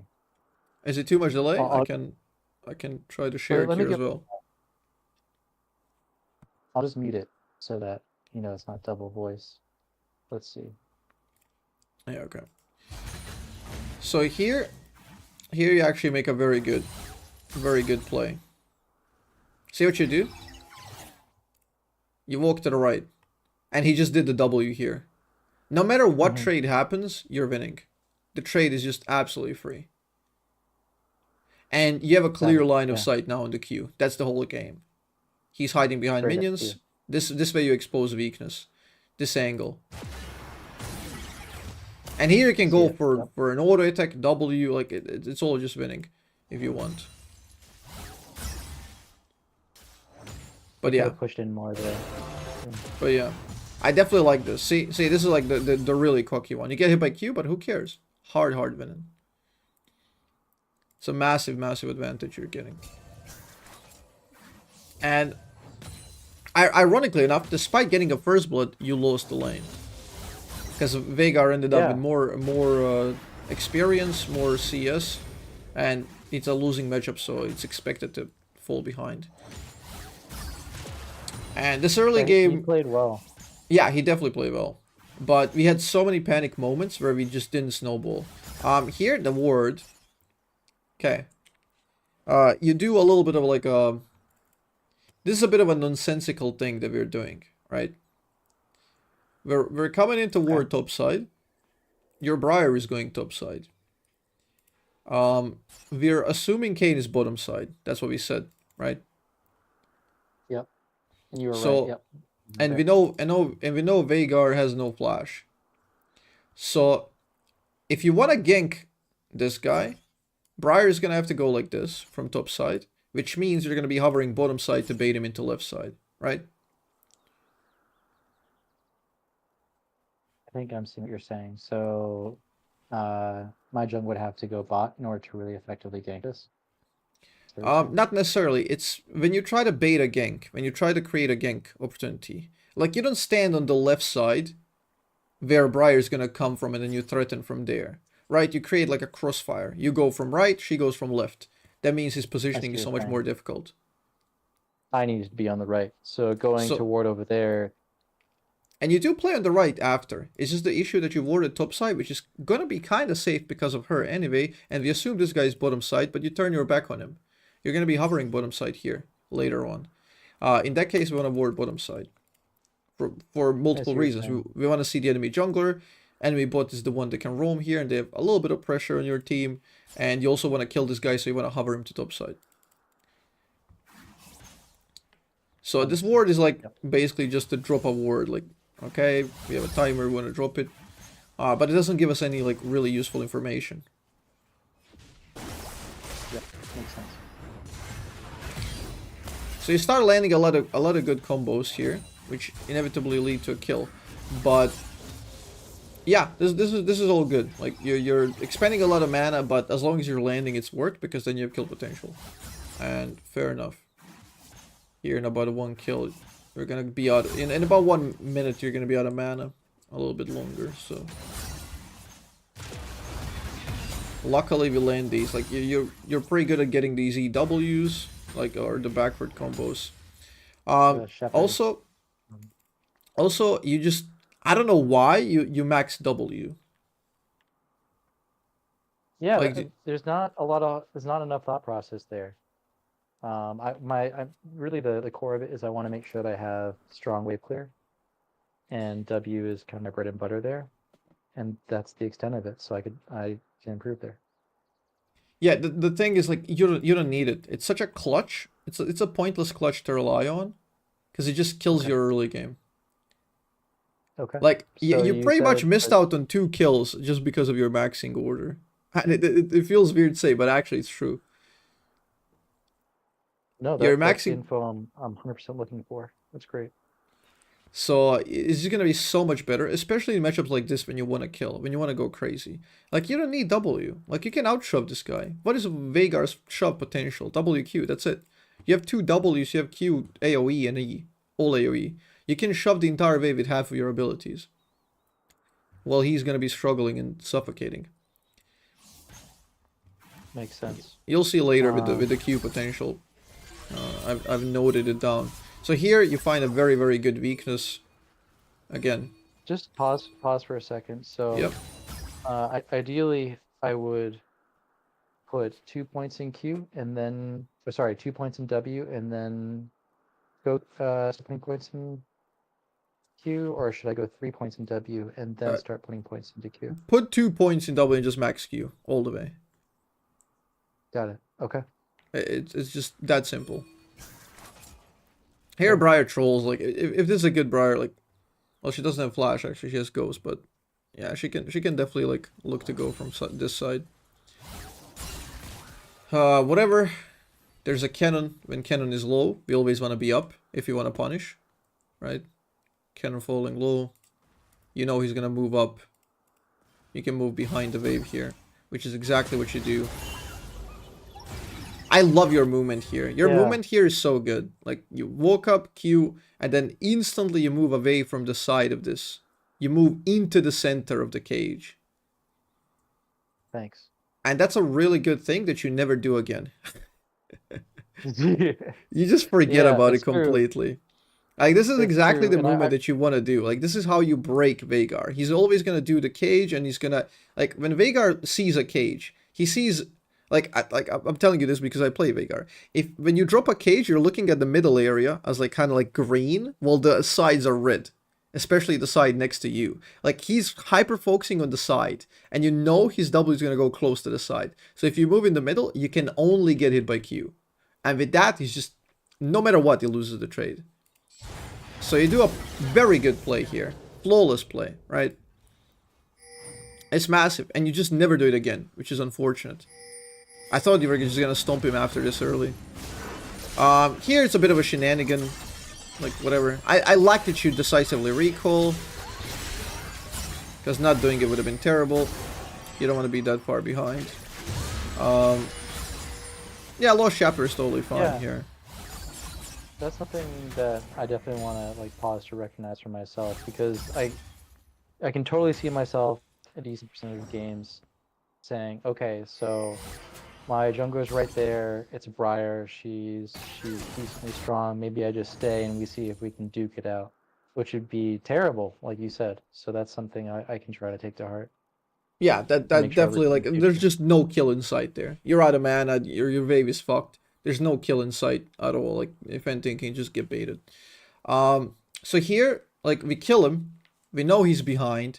You come back, you're very strong. You won outplay him. You have like 400 gold value, 400 gold extra on him, right? Because you got the first blood, you cashed it out, so you're basically 400 ahead in the build. And even if you're not ahead, level 6 is just kill zone for Veigar. And here, you know you're gonna get level 6, so you just wanna walk up. You wanna, like, he's too far up. This is where we go, like, to the completely perpendicular to the lane. Just to the side. And just sit there. You just sit there and shoot Qs from the side. If he ever steps up, he dies. See how you get hit here? You got hit through the wave.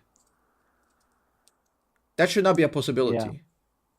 Yeah. I stopped doing what we were talking about before, where I was on the outside of the wave. Yep. Like, if he goes to Q you, he should, like, you should be able to Q him right back in the face.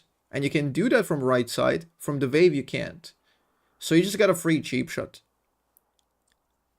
If you're on the right side, he chooses to shoot for you. Even if he hits you, you hit him back. And then you just walk up and complete the combo.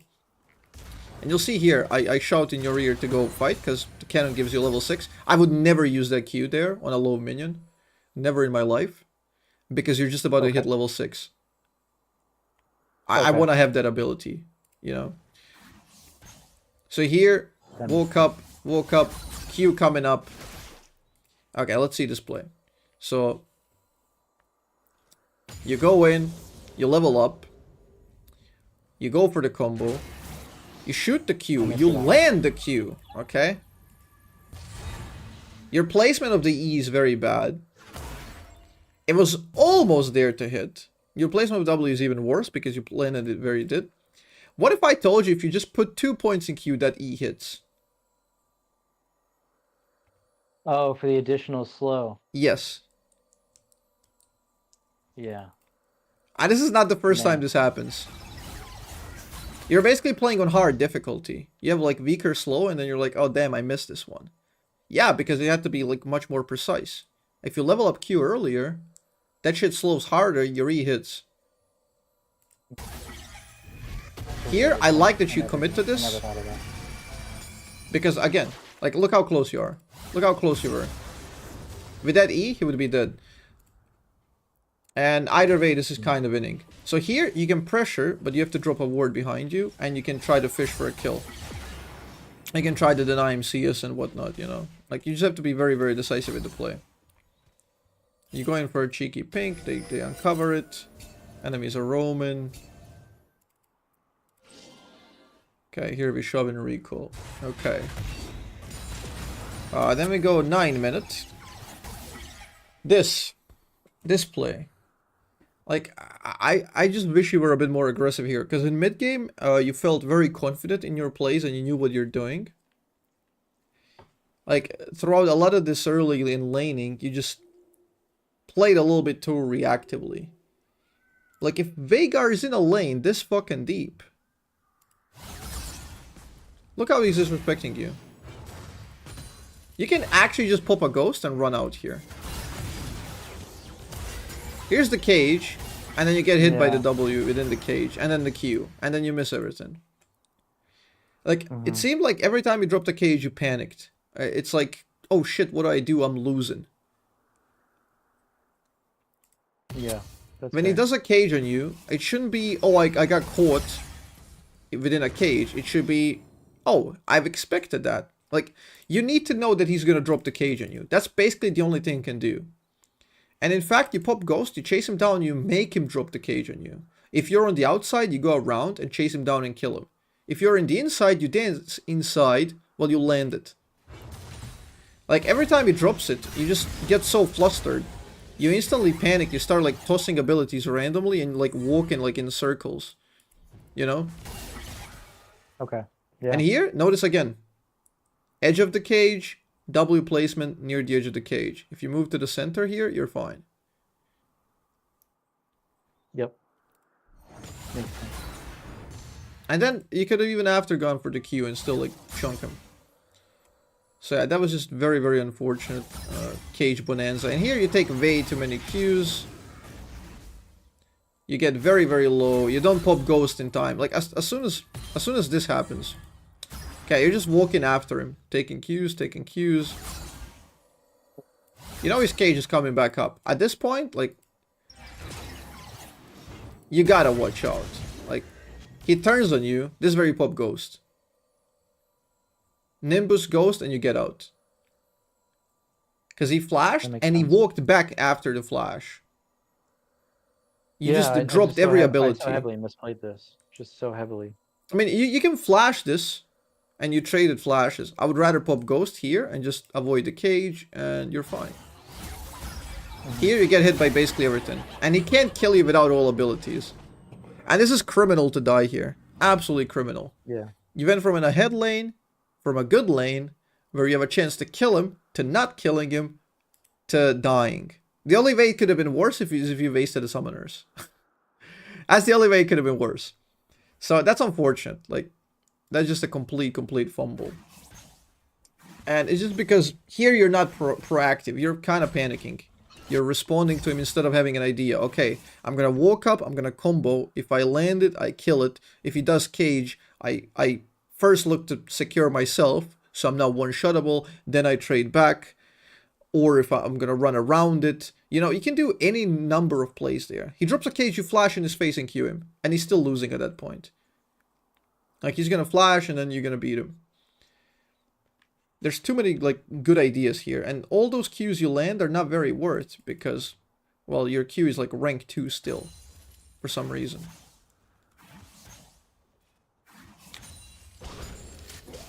Yeah.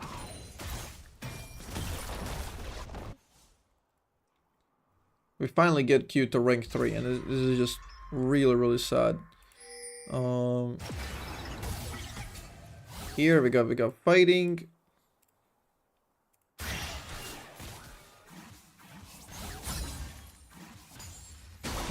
You're taking a lot of Q damage. Here you land a perfect combo.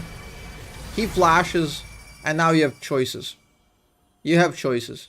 If you just cancel ult flash in the wave here, you kill him. He has no damage. You just kill him. Next WQ will kill him. Yep.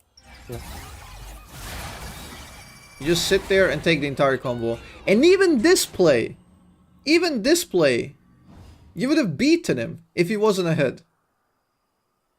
Even this where he flashes into you full combos, you would have beaten him at any given point in this game. Except this one. Because at this point he got away with the laning phase. He got the pen build. Look at that. He got the pen setup. And that tremendously scales with Veigar. Because he has high base damages. And you have no MR. So he's basically shredding you.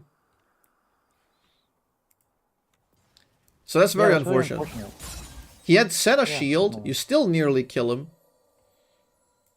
This is just like you're getting punished for like your past sins in this one. But you had a little bit of slow reaction. Yeah, and current sins. I mean, between the two plays, if I spaced out my summoners, and say the first play I used Ghost to pursue past cage, then I could have used my flash right there, and then that would have been too close. Yeah. Yeah, and you can do all of it. From now on, you start playing really well. This was like the most criminal part. Like that early. From like 5 minutes, from the point you kill him, from 5 minutes to 15, you're playing it like terribly. And you guys are down 5k gold, Totally. and the game is just really rough. And then something happens, a miracle happens. You start playing really well.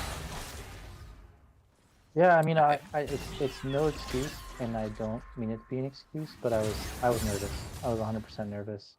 I told my wife, I don't fangirl about anything, but I said I feel like I'm going on the Today Show.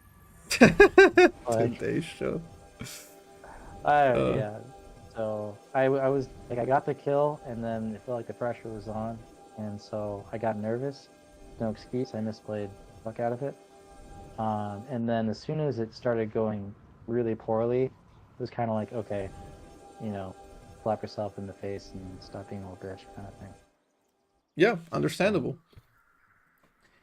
And yeah, what I was saying about the decisiveness and summoners, we can have like very, very obvious protocols in place.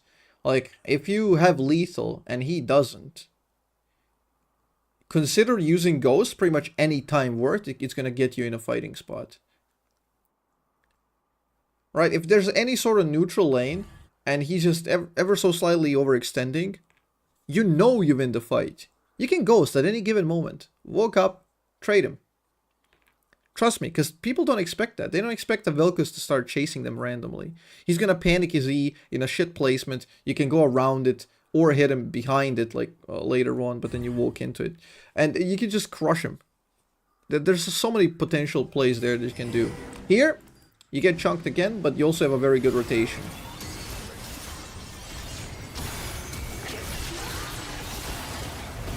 You get a very good rotation, you land very good stuff, and boom. This is super worth for you in a rotation. You did pretty well, and from now on the game starts getting a lot better.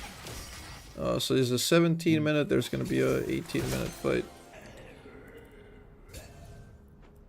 Yeah, Caitlyn honestly is responsible for shifting the tide right here with that. I think she shuts down Vigar right there. Yeah, she gets a ult shutdown, she gets big money. Yep.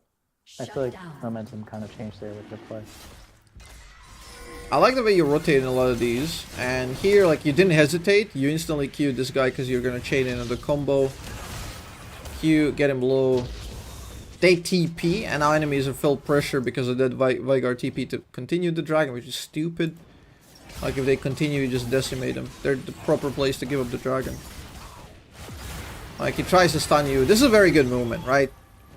Like, this is the good movement.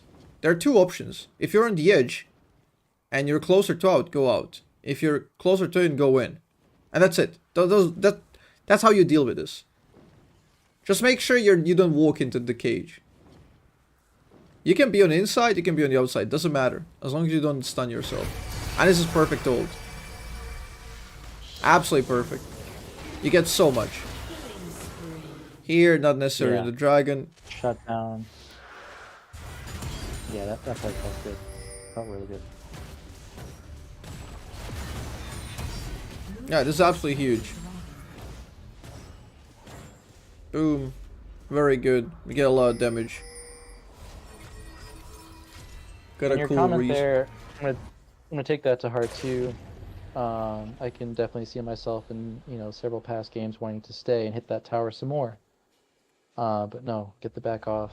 Yeah. Walking mid you could have, like, if you want to completely min-max, you could have gotten a couple of more hits, especially now seeing the vision of the map. On the other side, you would fuck up your reset. You will lose potential 10 point in the future, like for the future setup play. And you're also risking dying if enemies are going like beeline for you. So it's just a much more consistent play. Because you gotta think about it. What are you really greeting for? You're greeting for extra 2-3 auto attacks on the turret. Is that gonna destroy the turret? If no, then it's kind of pointless. Because you don't get any benefits from that in the moment. While if you get caught, you lose so much. Like if the turret was 7 hits and you greed for it to finish the tower, that's fine. But if you can't finish it, like there's no play there. It's just pointless. So we get decent spikes. There's gonna be another fight soonish where you engage. His Veigar played really well. He was very aggressive. He played very well. This is usually a losing matchup and a passive one, where you should have played safer. Here, you could have insta-ulted. Because then you can provoke him to go on you, like flash, and then you can pop Ghost and try to kite him and whatever. Your Bard is coming anyway, so you just want to make sure he stays in this fight. Luckily, he kind of makes a misplay here to walk up, right? So the same exact play ends up happening, but a more correct version would have been UQ into R, because then you bait him to stay. Because then you give him ultimatum. Okay, you can walk out, and you're going to take 95% of your HP. And then Bard is going to one-shot you after. Or you turn and fight me. And he would choose turn and fight based on the player's profile. And then you just pop Ghost, kite him until Bard. That whole analysis is somewhere I can improve, because all of that, it's not like all of that like clicks and flashes in my brain. It's as soon as I see him in that position. And that's the way I should be thinking. Like, what is his trade-off from being in that position? Based on what the map looks like. Yeah, he's too far in. Like, when you destroy enemy mid turret, it's very, very difficult for mid laners to position. If he's like here, it's very, very risky. As Vel'Koz, you can kind of hold it in a lot of cases because you're catching decent angles on the sides and applying pressure. But Veigar, he's just a sitting duck. Especially the Bard. So yeah, you do a very good ult here. You bought a stopwatch, and I like your stopwatch purchase. And it's absolutely correct not to finish Zhonya's. Like, going Zhonya's here would be criminal, because you don't basically flash from this point on, nor do you use the stopwatch ever. Like, I kind of, when I buy stopwatch, I kind of only complete it if I use it. And if not, and I get enough money, I'll turn Codex into Horizon and then go like decap, like you did.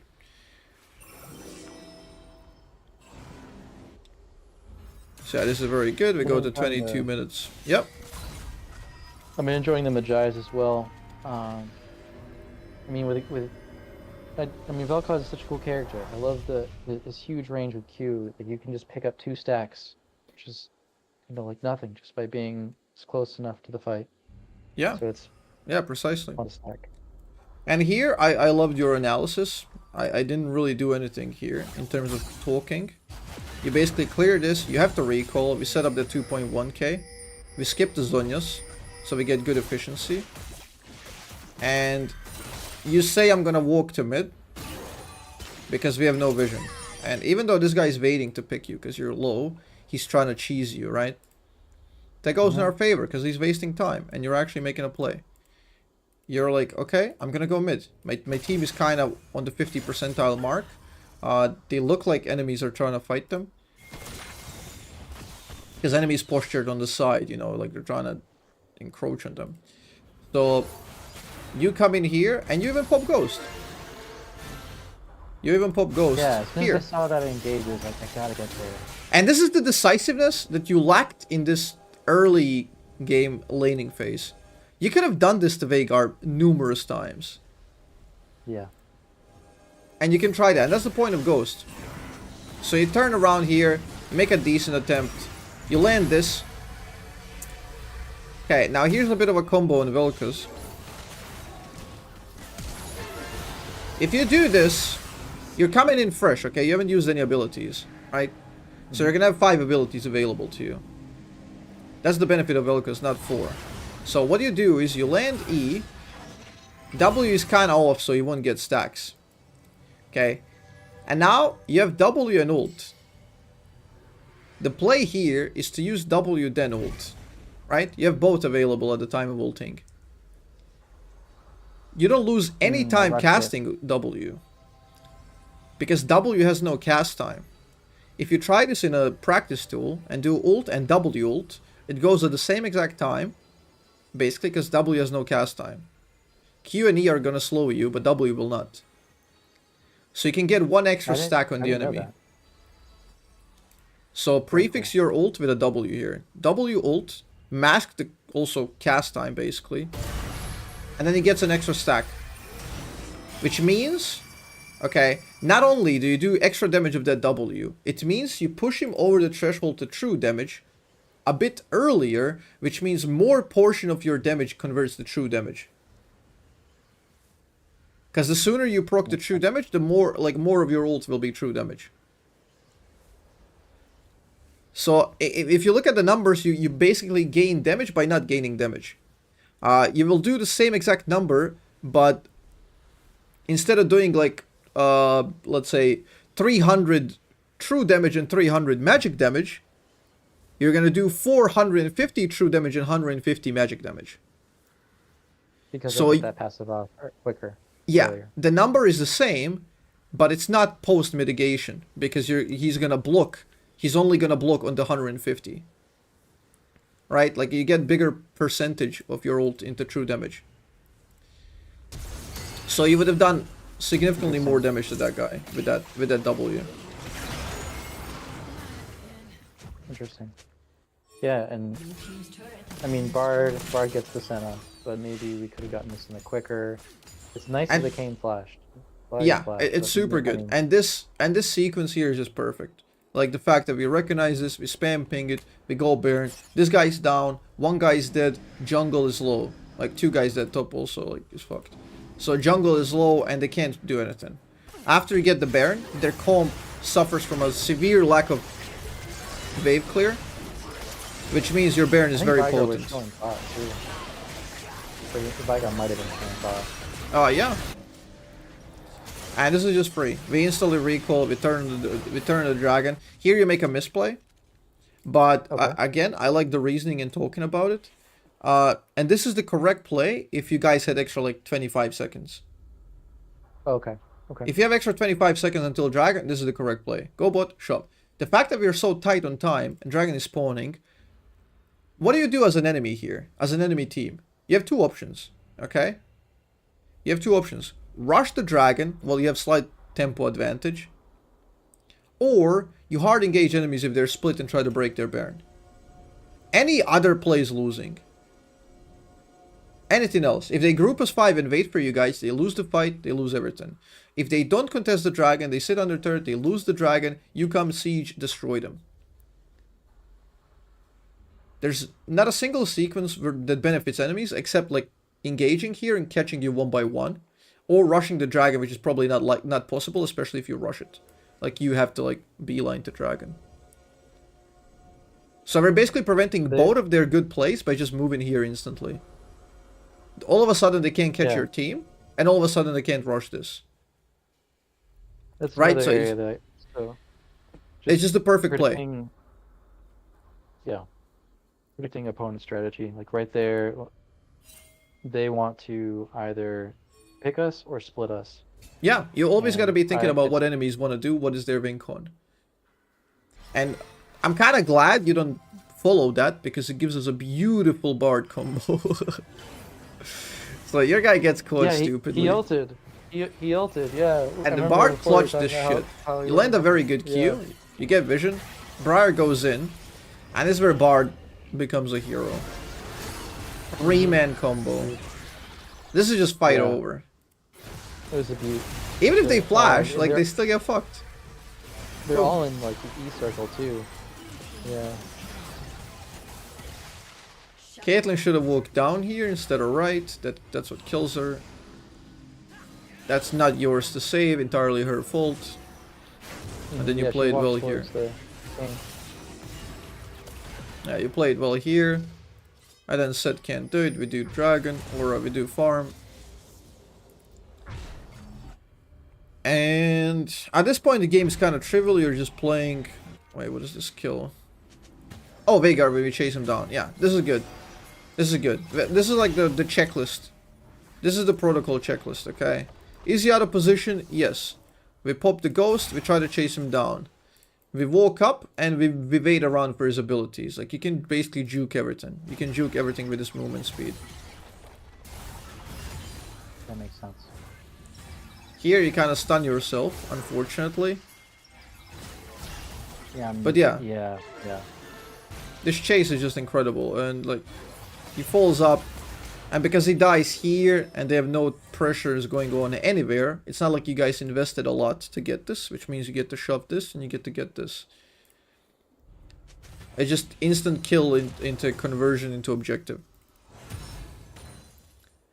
At this point, like, the game goes very, very well for you guys. This guy ins after. Yep. Yeah, and the TP, I needed to pressure that better. Yeah, you can pressure it because you know, like, enemies are not gonna hard commit here and they can't. So yeah. Yeah, and there's only one int after here. One really, really potentially devastating play. Yes. Yep. This is good positioning. Whatever, you get picks. Okay. They TP Veigar mid. We go Baron. We do Baron. Okay. So now we come to the point of Here comes fighting. Yeah. Fighting after objective. Okay, when I coach, usually, like, if I talk to, like, people gold and below, I will always tell them, no matter what, recall after Baron. You get inhibitor, recall. You get Baron, recall. I tell them that for consistency's sake, because more often it's gonna be worth it. And in fact, the way you played it, if you recalled here, it would have been better for you as well. Those are insta recall objectives, for only reason because they're unique. Both Baron and Inhibitor are very, very unique, and only Elder shares that with them. They're the different objective kind because they give you timed pressure. Right, if you get Inhibitor, it's gonna respawn. If you get Baron, you're gonna lose it eventually. So if you get it, you don't want to lose time. You want to instantly recall and use it. Utilize it. Instantly. And that's just a good rule of thumb. Here, you guys get baited by enemies positioning like shit. And, not to go too complex, but what Veigar's doing here is going stupidly aggressive. I like to play on the edge here like this as well. As soon as enemies do Baron, you're gonna, in high elo, you're gonna get the people who are gonna try to fight you immediately after Baron. And try to bait you. Because they want you to fight. Yeah. If he trades 1 for 1, that's brilliant for them. Because guess what? You just lost 90 seconds of Baron. The guy needs to respawn, you need to fix your waves, you need to pressure. You basically lose half of the Baron sieging value if they trade 1 for 1 here. And that's the best course of action for enemies to make a comeback. So you get baited into a fight, which is fine because this guy's inting. He's in a shit position, you can just QR and you kill him. And you don't do a QR, you do Q and then move, and then you get stunned. And the fact that you get stunned is why this guy dies, and you nearly die. If this Kayn went on the left side, you would be dead as well. He would just smite you, ult you, and then you're dead no matter what. That makes a shit ton of sense. Yeah. You guys got fairly lucky here, and this was a potential int, and I said this was such a near grief int play. Like, you nearly threw the entire game, and you'd be surprised how many games are lost like this. And that's why I just always tell people, like, when you get Baron, get the fuck out. When you get Elder, like, Elder is a bit of an exception because it's short. As soon as you get it, you want to rush and 5v5. And Inhib, as soon as you get it, you want to reset. So yeah, as soon as you get this, like, this whole thing is best avoided.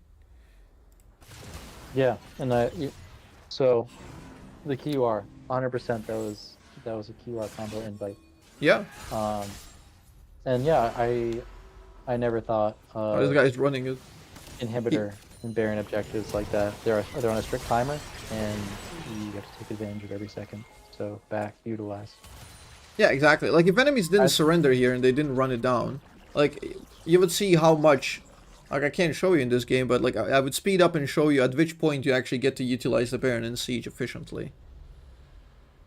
Like, because you lose a huge chunk. Timer. You already lost quarter of the Baron. You're just getting out of base, trying to get this, and you're the one who didn't even die. You just had to recall in a delayed way, and you lost quarter of the Baron. Pretty impressive core. Yeah. Yep. So yeah, enemy surrender here, and that's about it. Okay, so to summarize, like, a lot of my notes are just on you panicking, because from that 5 to 15 minutes, you're kind of going in without a plan. You just like you just go in and you're supposed to destroy Veigar, but you kind of panic and you play his game. And I'm glad he was a good Veigar. You didn't get to roll over like some schmuck and you wouldn't learn anything. Because when you get higher reload, you're going to play versus better and better ones. And they're going to have less and less window to punish. But that window is there nevertheless. Right? So we want to play for that. Your team fighting was incredible, and that's where you kind of popped off and carried the game. You had plenty of setup, and you played with that, and you won, basically. But yeah, that early game needs some working on. Obviously, these like late game stuff, like we don't want to throw. Like post inhib, post Baron. These throws can cost a lot of games. And yeah, make sure to hover on the safe side. Like, this is just the most obvious trick when you think about it, but like people just rarely use it consciously. And it's basically you ward the side you want to hover. Like you ward bottom side, you hover bottom side, and that's going to be due to numerous reasons. Like here you wanted to be safe, you wanted to bait Briar, you wanted to bait Veigar into Briar to get a kill. Yeah, that thought process right there. I needed to, yeah, I mean, I wanted to encourage Briar to gank. I was paying her for ganks for a large portion of the early game, and yet I walked to the angle that she's supposed to be walking on, and yeah, that made no sense. Yeah, because Veigar positioning is going to not be like very good for ganking. Conducive. And yeah, conducive. And the thing is, like, you got to think about what you would do if you're Veigar here.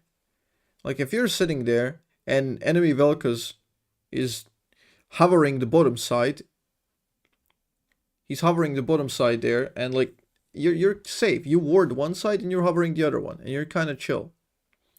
You had no idea, right? Like if you're on the left side, he has a jungler on the right side. He's just gonna be there and he's gonna be safe. I got my Kayn here.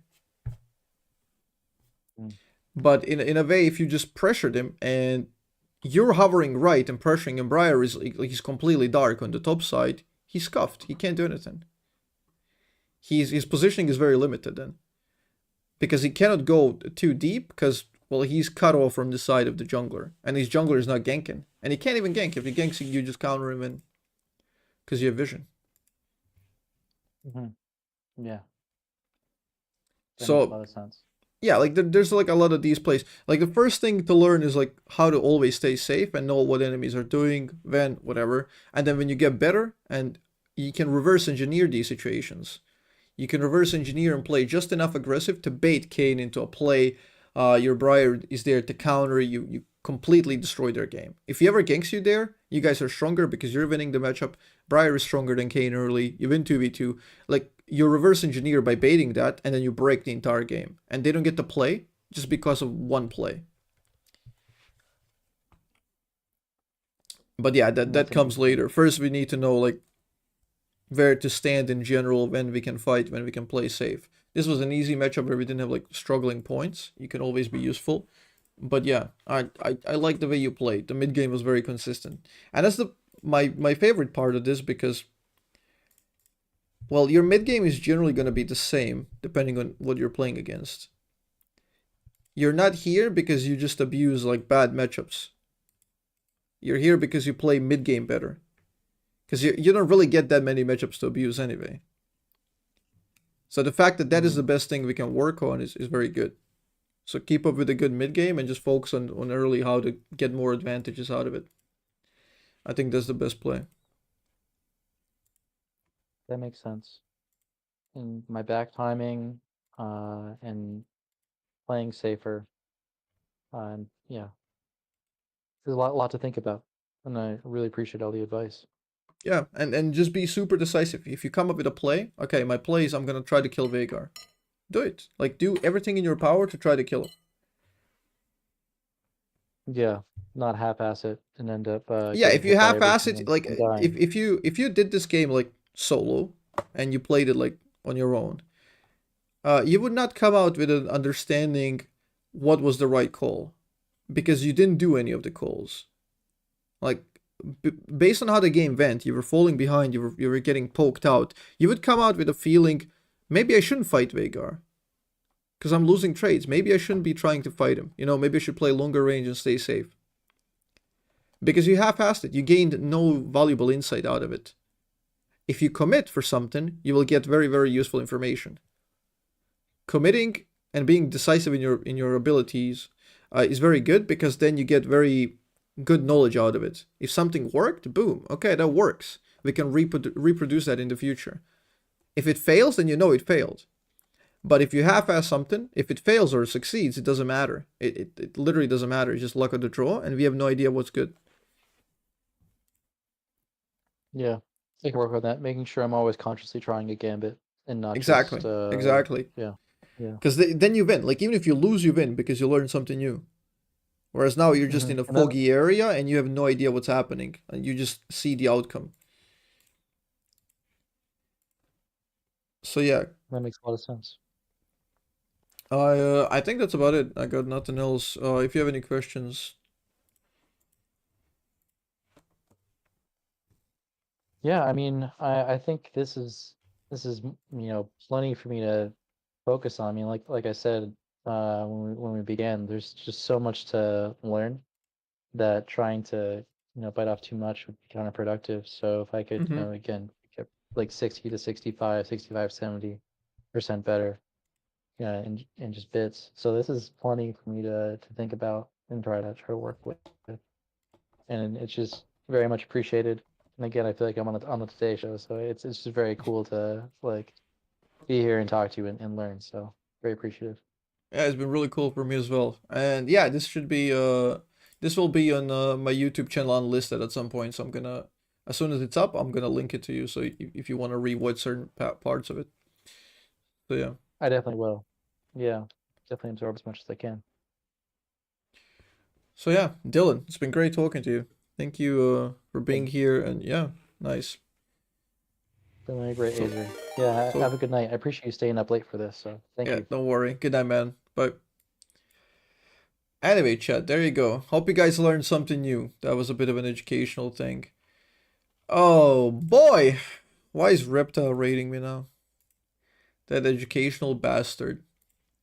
Anyway, if you guys enjoyed the educational style in coaching, and you want to learn AD carry, go and watch Reptile. Now, because he rated me, I have to play another game. Fuck. Okay, no bitch, no bitch. Appreciate it. Hope you had a wonderful stream, man. Wait, let me look into this. Let me look into my U account.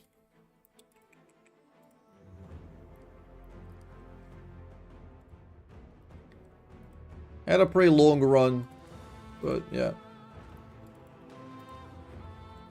If you guys don't know me, I'm the Vel'Koz guy. I play Vel'Koz, you know. But yeah, let me show you. My main account is a Zap. I'm a challenger player in the US, top 100-ish. I play mostly Vel'Koz. I got here with 65% win rate. Now I'm doing this unranked to challenger without Vel'Koz, essentially. So yeah, in the meantime, we'll be waiting for the new items and potential Vel'Koz changes. That's what we're doing. Occasionally I'll do coaching. I played a bit of arena. I do different things.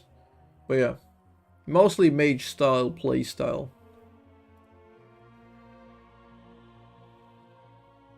You're the word spoilers guy. That's who you are now. Well, my last game on this account was basically versus Diamonds, and we had 1.9 thousand AP on Veigar, so he said that's a bit of a ridiculous one. It's probably gonna be on YouTube. Yeah. I don't even know how we got to 1.9k. Stupid.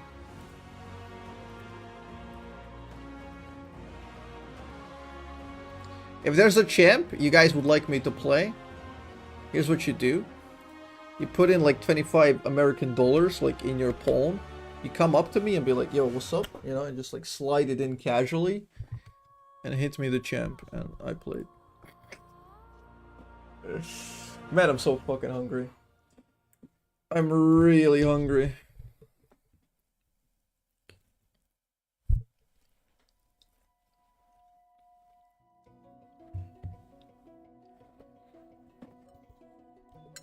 In a convention, yeah.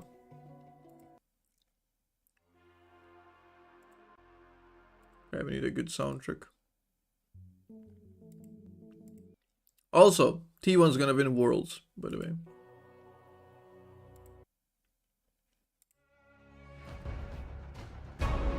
T1 is winning the world. I'm just gonna give you a hint right now if you want to do any sort of betting, you know. Mercury Pool! How you doing, buddy? Thanks for Prime for 17, appreciate it. I know Quackers doesn't like spoilers, but T1 gonna win.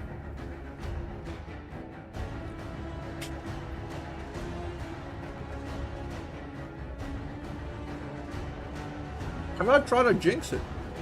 I'm just saying how it is.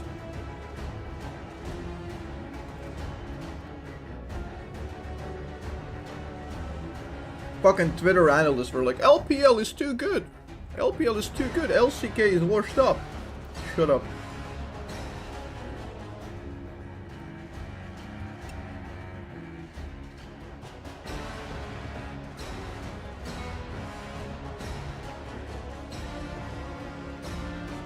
Hello there, I have no sleep. How great is that? Yeah, I have no sleep either. Join me.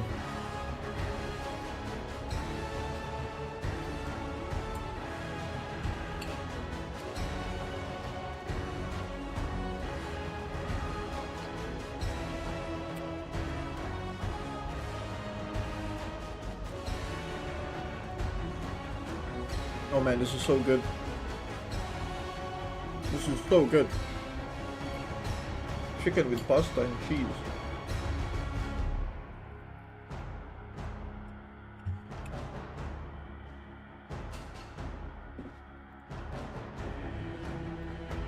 Also, we're at 800 subs.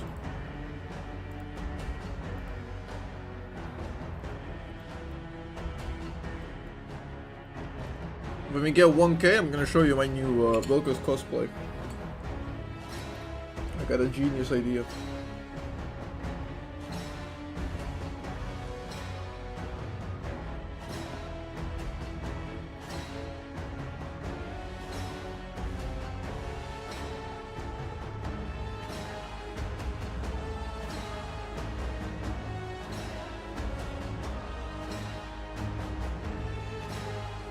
Why call such an obvious shot? I mean, why wouldn't I? Korea gonna carry the Korea, you know?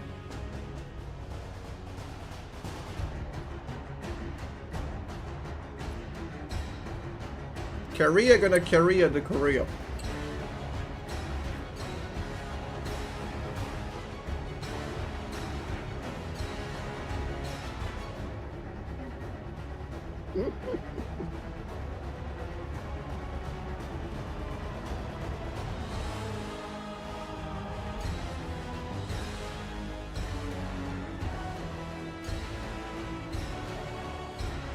You're welcome. I'm on a roll, you know. I can't turn it off. Step aside, we got fucking Jerry Seinfeld over here.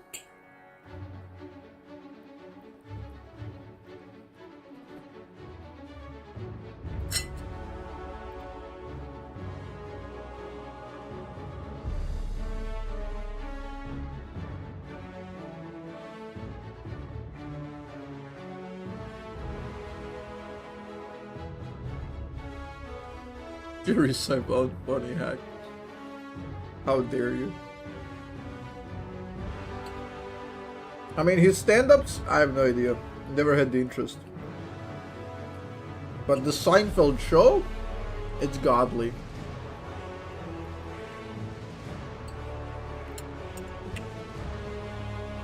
It was way ahead of the time.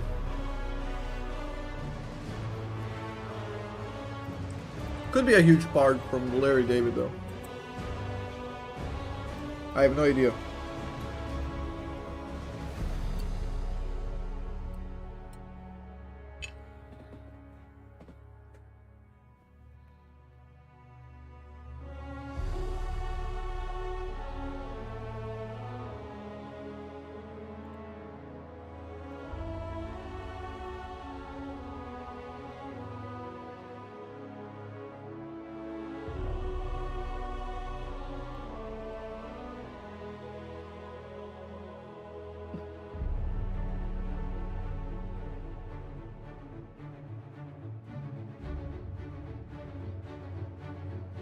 Yeah, he got carried. He got carried by Larry David. Nah, but like, even the fact that the jokes are so corny and not really good in those intermission parts, and the fact that like Jerry can't act for shit, you know, just makes it so much better for me. Like that like 30% of scenes when he's talking to George, he starts laughing. Like you can see his face change and he like drops the act basically. it just makes it better. It actually makes it better.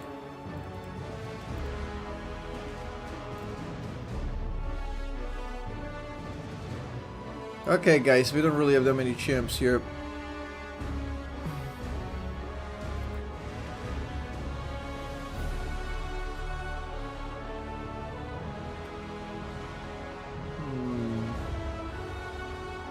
What do we do? I don't want to go Vagar again. Let's just do this. Let's do Syndra.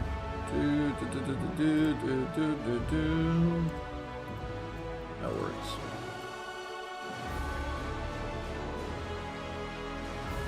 So if I should be posting this on Twitter instead of a live stream, but it's a game designer myself, not right? What do you think hosted something that isn't a pyramid? Design is high skill. Wait, what? I mean, high skill that isn't pyramid, like that's Vel'Koz basically. Requires very, very high skill, but it's not like either broken or useless, you know. He can walk the fine line.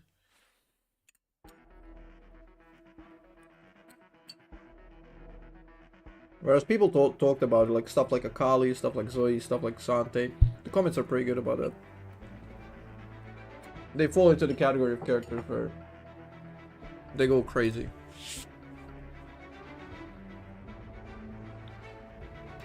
Zeri was also one mentioned in the comments and absolutely correct.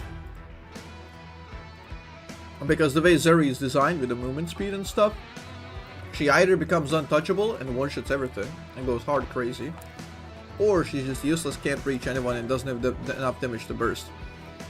That's why having Zeri balanced is impossible. She's either going to be top priority pick in the meta or never picked again.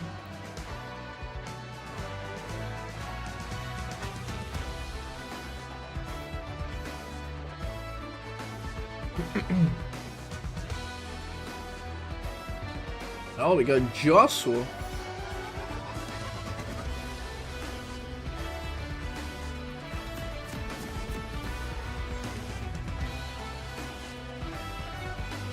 Oh, not a good matchup for me early game. But we'll try to circumvent it a little bit. I have no armor and it's Yasuo. So we're gonna go with a bit of a scaling play.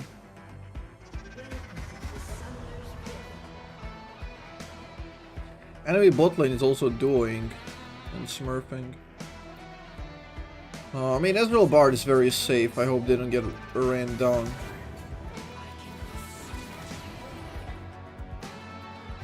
But Jinx Milio late game, that's what they're playing for.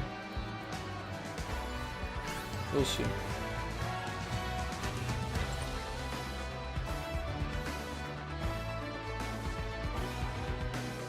Cassante! Okay, this is my last game of the day, guys. This is my last game of the day.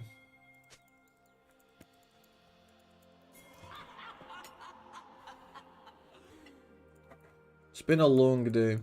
I had 3 different fucking streams.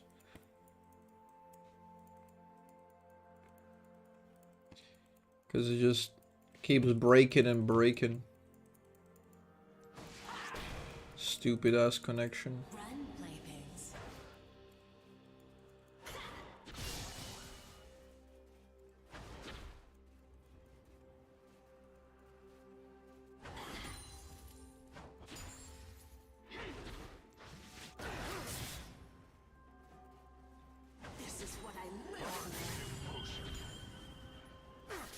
This is what I live for.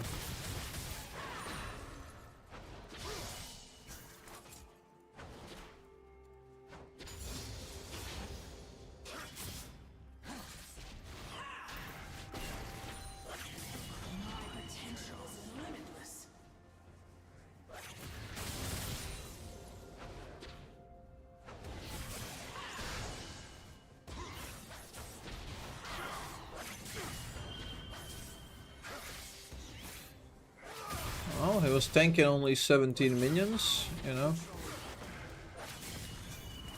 Only 17 minions.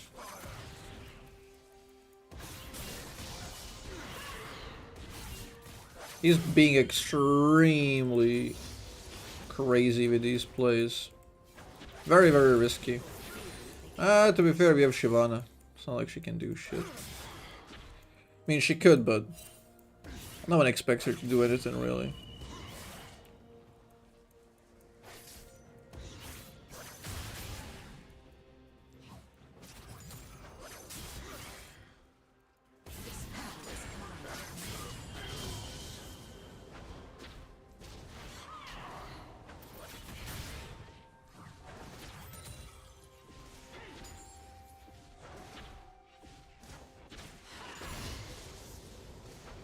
Okay, as long as we survive, I have no armor, like, we just have to survive and we're gonna be pretty good. Bot lane still hasn't died, that's a good sign. Means we have time before Jinx takes over, you know.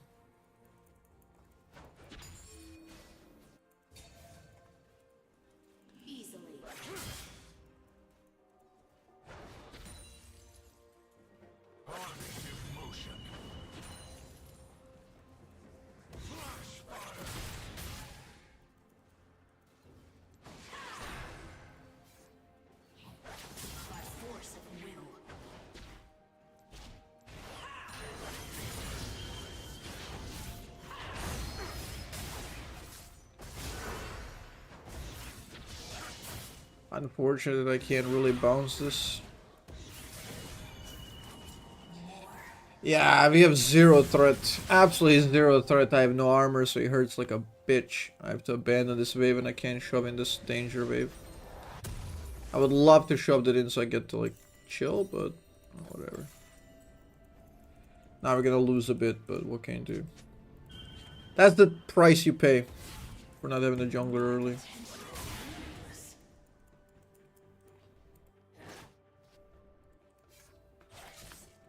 He gets to play like a maniac. TP diff? I mean, he would set up the minor freeze with TP anyway. It's the same shit.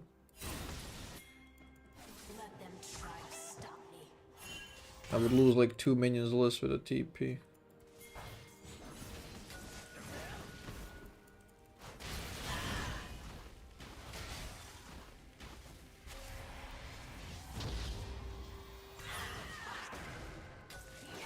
Man. Pretty good, bye-bye. They even warded me there, so I can't do that.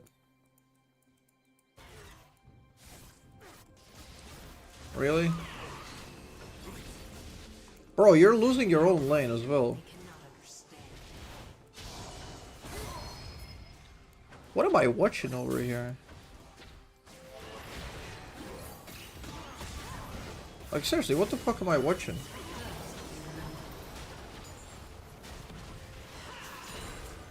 Like, that Ryze fucked up his own recall. He's losing his own shit. Just to be like, fuck you, Syndra. And this guy runs it.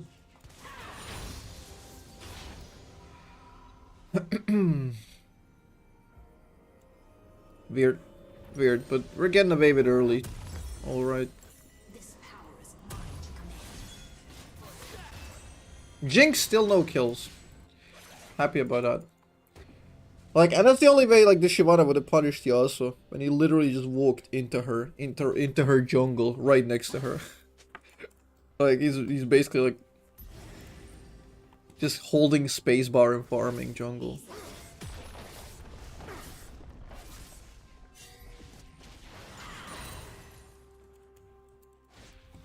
Okay, at least she's doing dragon on spawn. That's good. No fucking way. No way you're doing this. He positions so he's very stunnable by Bard as well. Fascinating Yasuo player, man.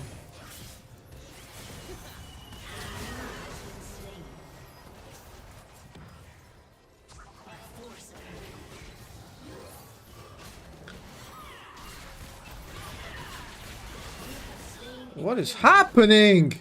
What is this game? It's pissing me off. Why is it so shit?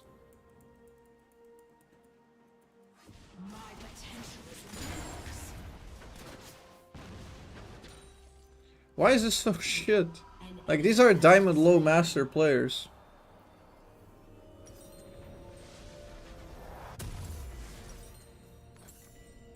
The guy just stood there to kill my pink. And he basically just killed himself. He committed himself to like a stupid play.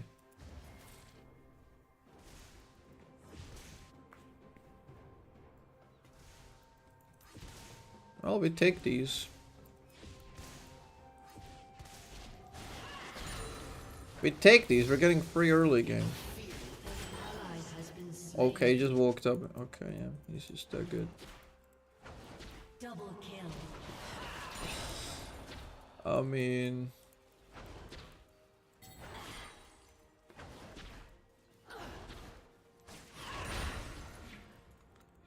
I guess it works. A whole world to toy with.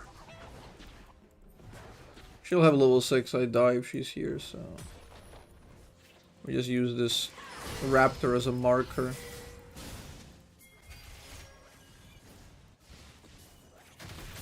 Nah, wasting time on that is rough. I can't really.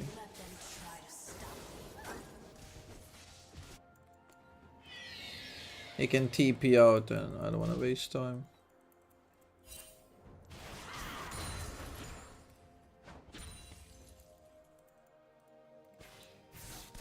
Maybe look to punish bot. I have my ult up.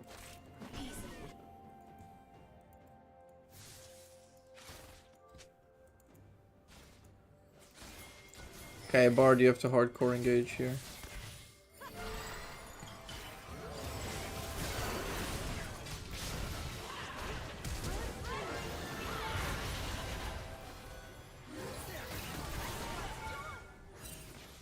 This power is mine to command. Blast him, Gauntlet.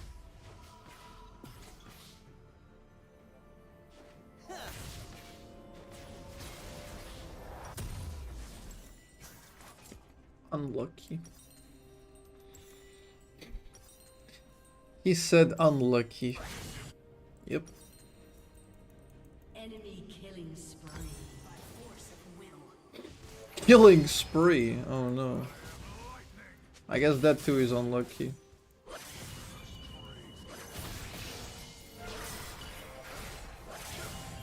Please don't commit. He was either gonna die or steal the kill, both of which are shit. Oi, oi, oi. D Marsh! Dylan, buddy. Thank you for continuing a gifted sub. From Tilly again. That's like the third one from Tilly in the last 3 days. Thank you, man. So, Jinx flashes. I predict her flash. What the fuck is she gonna do for safety post flash?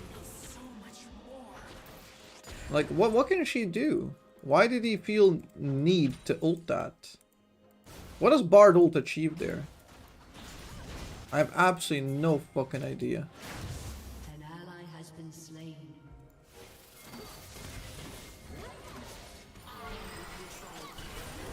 Please, Jinx has no kills yet.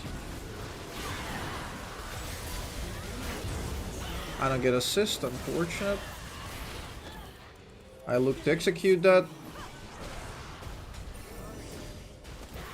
What? She blew him up.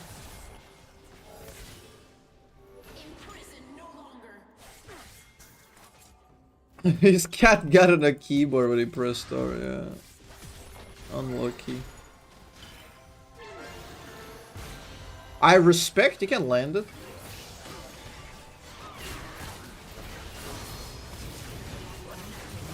I respect it, nice.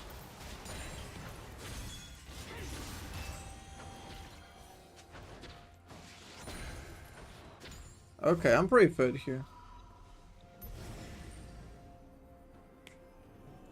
Bard Redemption Arc, fellas.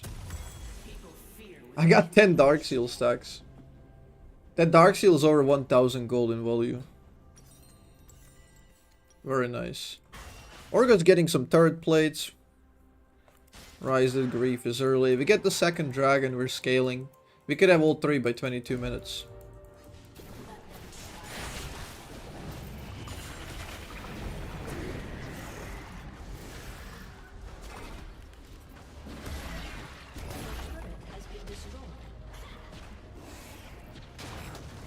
Nothing I can do.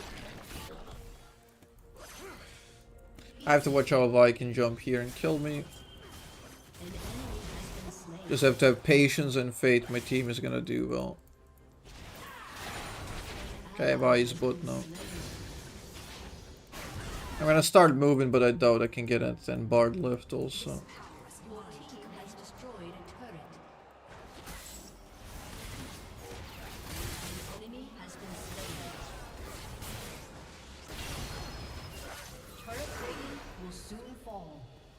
Unstoppable.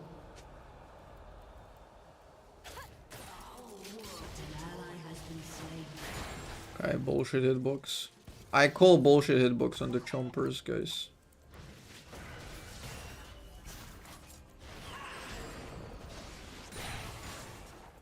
Take the money. My potential is limitless.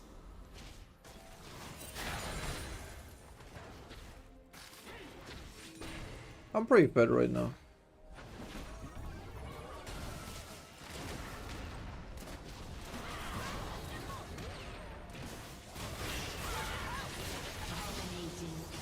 I'm pretty fed, we can snowball this. Why?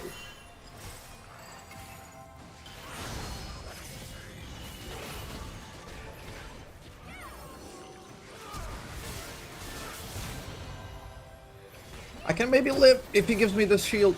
No, nice try. That's my bad. I mean, he started off a stupid play for absolutely no reason. This Bard is just... we're just on different fucking frequencies. I have no idea why he started that play in the first place. Like, I get a kill and I'm outnumbered in the bottom, so I'm just chilling. Just enjoy the free game. We're getting shit mid lane. Just let me farm. No reason to flip that. Whatever. I just completely off frequencies. Yasuo is fed now. And he's the only one who can do stuff to me, basically. She might be throwing. She might be throwing here, yeah.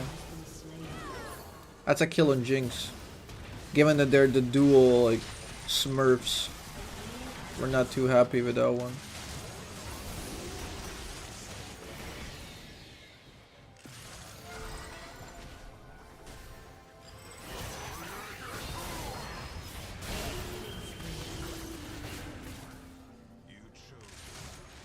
Yeah, this Bard is a fucking maniac, dude.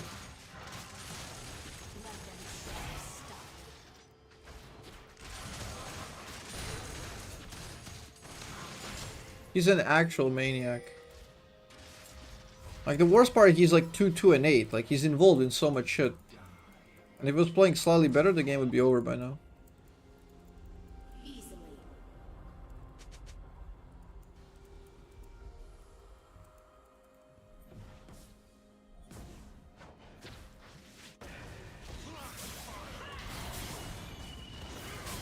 He also has no flash. We can kill him now.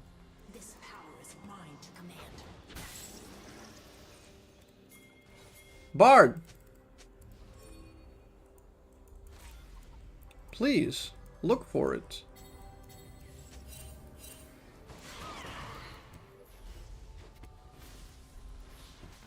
I am in control. If we kill that, we get the Drake for free. If they flash, they can't fight after.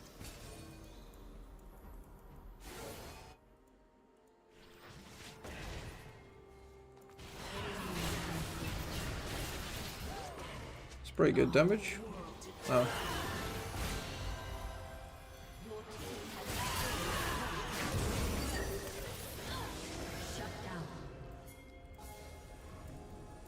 I gotta defend this somehow. At least this guy is very low.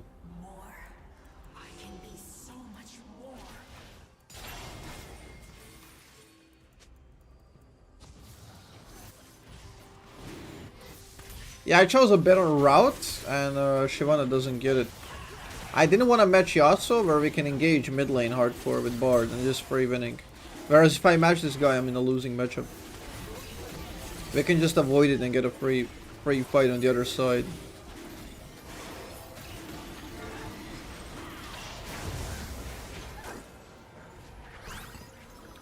There was no need for it.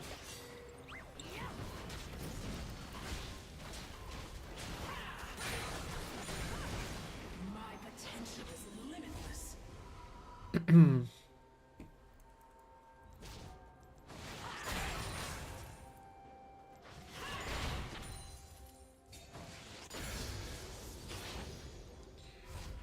Well, we got the 3 dragons. Unfortunately, the soul is like the shit one, but what can you do?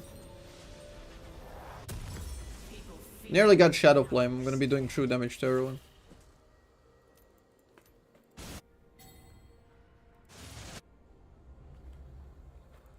Now it's a bit of a downtime until next dragon, so the game is a bit slow.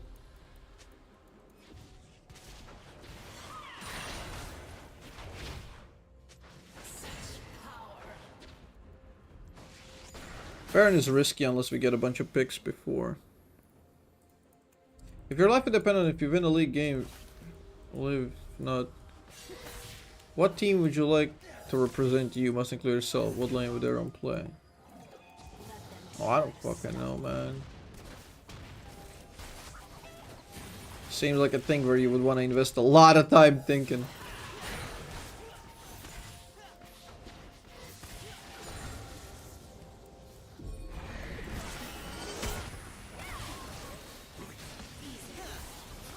I don't know, just take T1, the most consistently good team in the world, you know, and slot me in instead of somebody. Either Faker or Korea.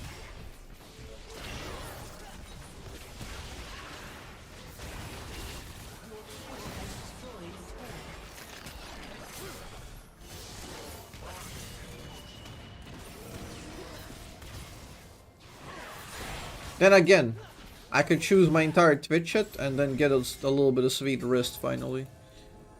A little bit of a shut eye, you know. It's a win-win.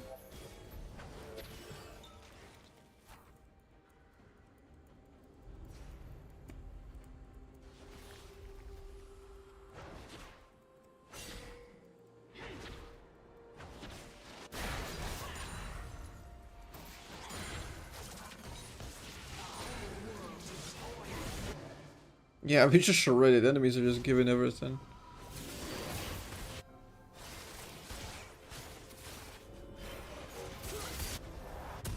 They can't even contest it. Bye-bye. Cause of death, noob. I should have bought stopwatch, but whatever. Should have waited for the gold. Now we're entering the Syndra time. I'm just scaling and getting stronger.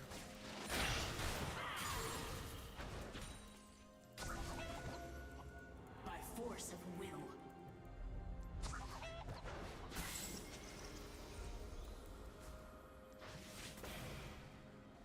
Do they have like a DC, a rage quit or something?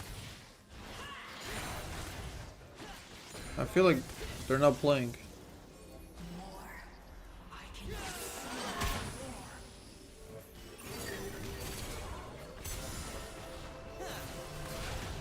Yasuo is top. Yasuo is top, guys. Guys! Here comes a rocket. Here comes a rocket. I can't believe my team just abandoned me there. I honestly can't believe it. So sad. We were supposed to wipe them there. Whatever, I got a recall for the Baron.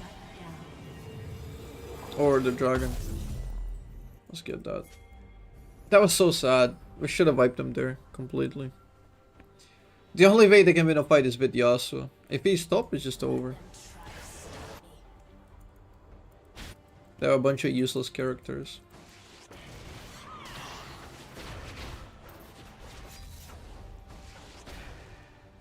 Yeah, Shyvana has extra damage against dragon. It's a very weird thing.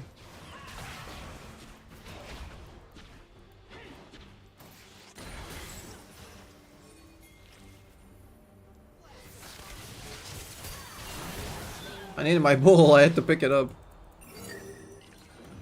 Fear what they cannot understand. GG terrorist spray made Yasuo. Why are they terrorists? Oh my god.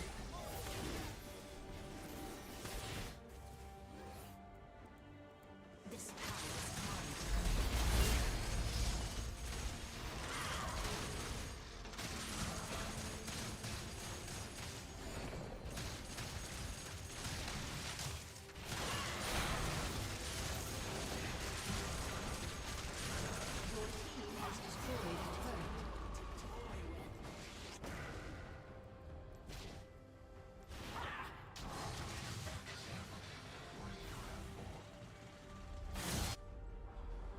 an enemy has been slain.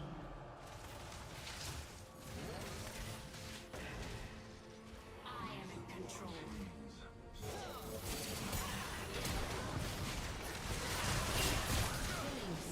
Okay. My team is pretty good this game. It's a bit of a freebie. But a bit of a boring game. Started with no armor because I was stupid in select. Played an annoying matchup.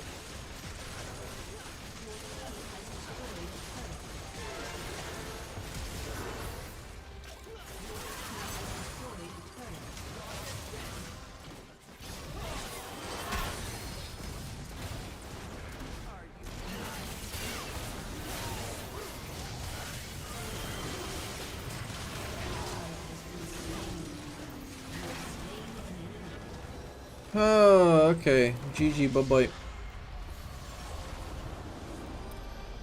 Yeah. Perfect. What a nice game before Bidge. Guys, enjoy that? Guys, enjoy that? Somebody fucked it up. Now we have 801 subs. Somebody ruined it. It's over, guys. We lost the clean 800.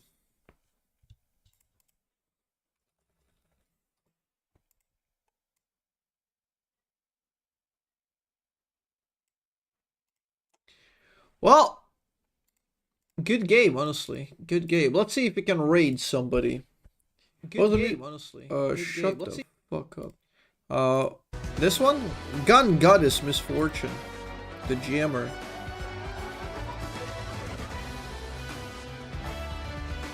Got promoted. Big.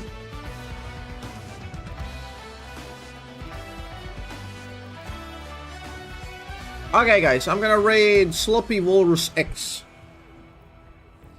This was great. I hope you guys enjoyed the stream, and the coaching and stuff was useful, productive. It was very, very fun. I appreciate all you guys. Let's go with the Sloppy, say Bomba, and get out. Don't give me viewers, you know. Bye-bye, guys. Appreciate all of you. See you tomorrow, and have a great night. Have a great night, fellas. Bye-bye. Bye.